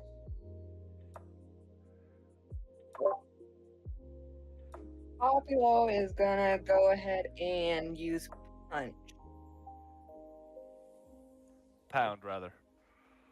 Perfect. That's what I one and the same. Punch, pound, punch. Like I don't know. It all hurts. Okay, go ahead and give me The that. 2 successes on that. Perfect. Nice. Go ahead and roll me your damage. 2 successes. Perfect.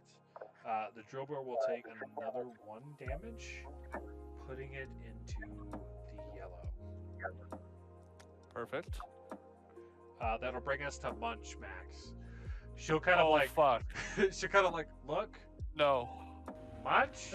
I've got a berry. I've got a berry. Come here. I Get out of promise. there. I promise. So she'll move over. Thinking that she's accomplished what the party expected her to take the berry from. Very Elliot. gladly, mine is 1 oranberry. Yeah, please don't kill this drillbur. I love how we're blaming Bunchbacks for the dead creatures along the route whenever it's been Collins, Munchlax, Bernie. I just know its potential. That's all. That will bring us to Elliot's Timino. I just like to think that all of the Pokemon and the trainers are like, no, Munchmats! Please, dear God.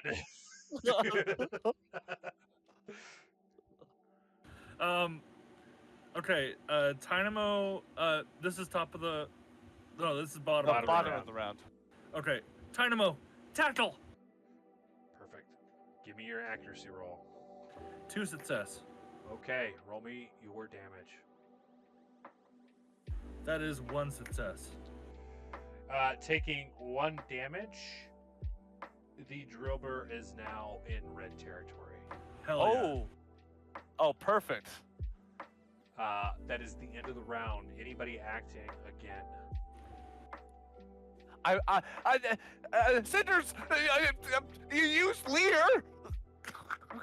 Okay, you need 2 Oh wait, successes. I need 2 successes, which I can't beat because I only have 1 die. So, You'll never mind. I just did them. You'll see Cinder look at you kind of confused as he continues to run this fucking circle around. Oh, never mind, Cinders. Just forget what I'm saying. Okay. Anybody wanting to throw a Pokeball? Yeah, I'm gonna toss like a fucking knuckleball. Like, no spin on this ball. It's just like... whoosh. Okay. Cool. You have 6 dice. You need 4 successes since this is a beginner ranked Pokemon. Oh, it's a beginner rank. That's a lot. That's a lot of successes. Okay, I was only able to roll 4 at a time, so that's 2. Oh, you need to roll 2 more successes with that. 3 successes. The Drillbur, like, looking a little wobbly. It's still able to kind of like sidestep as the Pokeball kind of like hits the burrow that this has come out of. Like, it's barely had time to get out of the goddamn burrow before you like just like jump the fuck out of it. But it manages to keep the Pokeball from activating on it. That will bring us to the top of the round unless someone else is throwing a Pokeball. No, but I will switch out. Do I have to switch out on my turn? You can switch out during your turn. The only downside is No the attack. Pokemon coming out is in like a sort of like dazed sort of state, so it would only be able to attack during at the end of the round whenever we circle back if anybody's Gotcha. acting. Yeah, I'll swap out Cinders for Bernie. Okay, that'll drop your Munchlax to after Munchmax. Okay. At the top of the round was C-Dot. Is C-Dot doing anything? You brought it back. C-Dot, use Harden. Okay, go ahead and roll me some. Wait, no, I threw a ball. I can't. Oh, yeah, that. No, if you tell me it's I'll put out a command not to attack, but they can act of their own volition. okay, what is your C-Dot's nature? Its nature is adamant. Okay. Because you had already issued a command before you threw the Pokeball, it is sticking to the game plan. So it'll attempt to harden.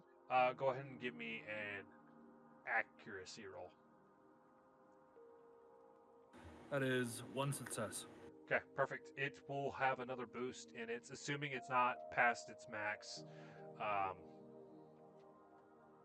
For defense, what is Matt's? C-Dot.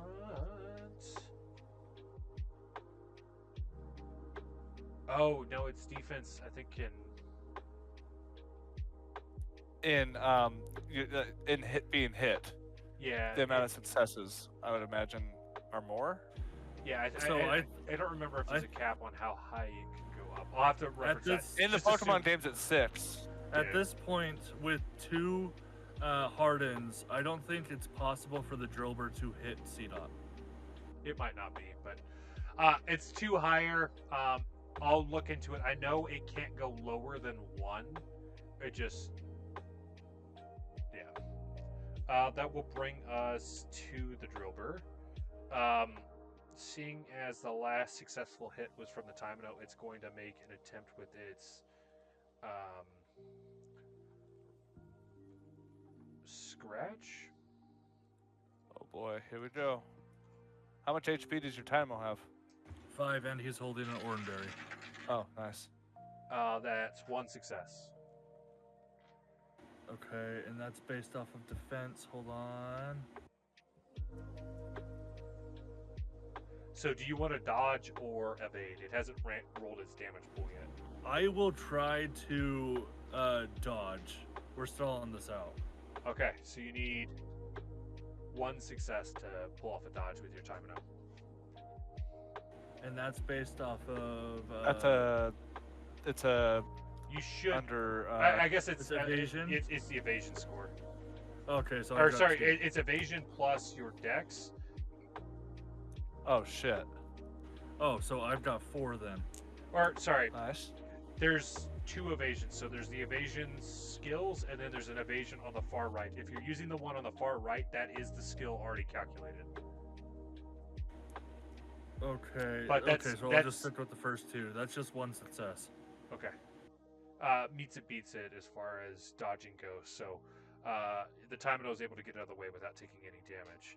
That will Nice, bring nice. us to Poplio. This Drillbur is on red health. Because Lissa knows that Elliot is wanting on kind of hang back and not do anything. Perfect. I don't think there's in the core rulebook this, but if you would like to take like a defensive approach, the way I'd roll it is you get an extra dodge or extra dice for like dodging. Oh, okay. That way, Okay, like you don't feel yeah. punished by skipping your turn, essentially. Right. That will then bring us to Munchmax, who, having been given the Oranberry, is kind of like just watching, waiting to see what will happen, because in her head, she's already accomplished what was required of her. So, Yeah, so now she's just sitting down eating her popcorn, watching the scene play out. yeah, pretty much. Perfect. That will bring us to Collin's Munchlax. Bernie. Bernie, go ahead, just use amnesia. Which does, hold on. I think it just resets all your stats, right? Is that what it is? I think it's a special defense bonus, right? Is that it? Am I mixing it up with one of the other ones?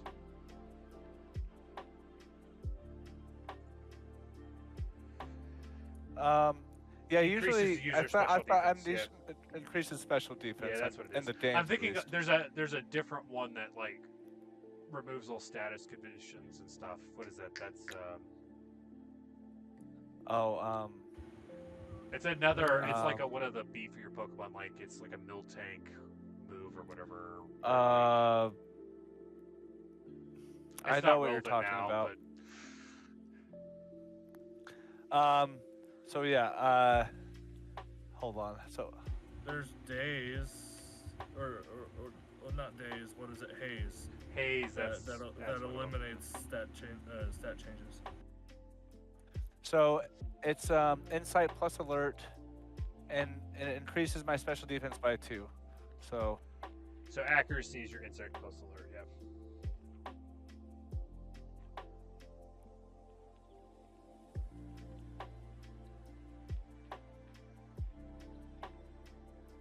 two successes. Perfect. So go ahead and mark that, which will bring us to Timino in the rear. Timino, just hold back. I'm just gonna hold for evasiveness. Perfect. That will be the end of the round. Anybody acting a second time? Yes. Well, kind of. I'll reach in my back pocket, and without extending the Pokeball, give it over to Elliot. Elliot, I think this will do the trick. Without it being Premier ball. it is. It's the Premier Ball. I'll take it, click the button, and give you a nod as I reel up for a fastball. Perfect. Cool. At the top of the round, anybody throwing a Pokeball, feel free to do so now. It's in the red. You need 4 successes, but you have 6. Come on. Come on. Oh, it's the same thing as last time. 2 more. I need 2 successes. Fuck yeah! Yes! Yes, with the Premier Ball, dude! Just barely. There was 3 4s in that mix. Okay. As the Pokeball comes out, it's probably a combination of Collin giving you the confidence boost with the this ball is better, and also like just knowing that you've got this thing surrounded, it's not getting away. So unless you mess it up and cause it to faint, you've got it. You hit it solid on the forehead, and it kind of like dazes the drill burr as the Pokeball bounces off. Look at those stats. And It's got Jesus. Sand Force. Hell yeah! What's Sand Force? Stronger attack in a sandstorm, baby. Oh. But you're able to capture it. Once again, it was in the red, so its happiness and loyalty is actually only 1. But you managed to capture this. So you can mark that C-Dot, Cyndaquil, Drillbur, Poplio, Bernie, and Timino, as well as Muchmax, I'll track that, all got 1 battle and 1 victory out of this. Wow.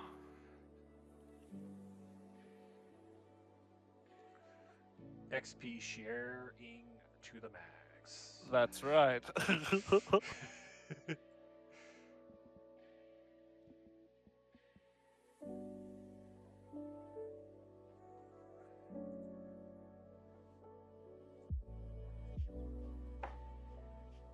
I'm at 10 battles with Cyndaquil and 7 victories.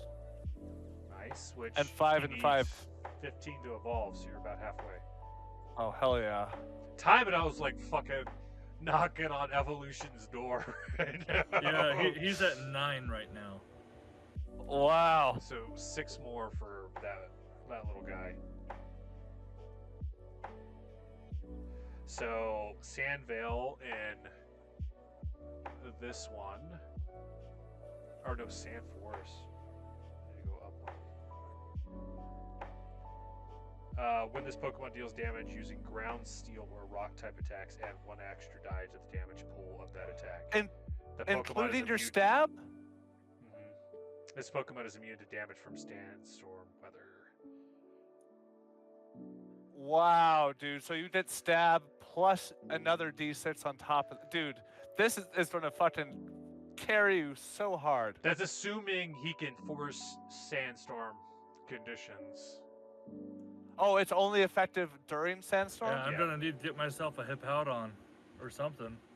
Or find a TM. Or find the sandstorm, or like, I can't remember if Drillbur learns it or not. But Oh, I'm sure he I'm sure he does. oh, he's gotta. at some point. Like I said, any moves that are within your current Pokemon's tier, you can train them to, assuming you can train them. So like, all of you can now train beginner rank Pokemon or lower. If there's a move on those tables that are under those, when you do a training session that's successful, you can add a new move or remove one.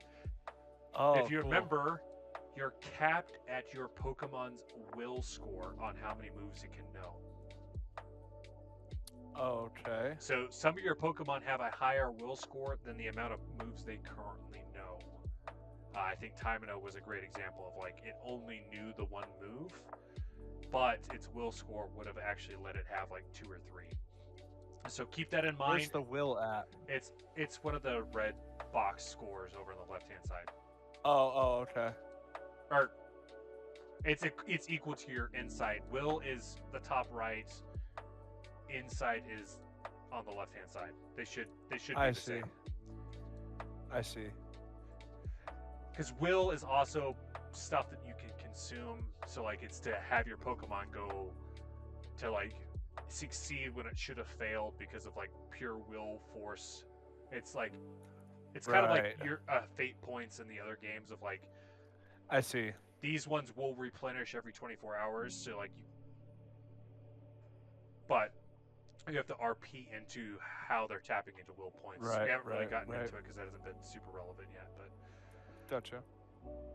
But unless you guys have something else, I think that's probably about the point to end. That's perfect. Yeah, that's perfect. That's a great teamwork capture sesh right there.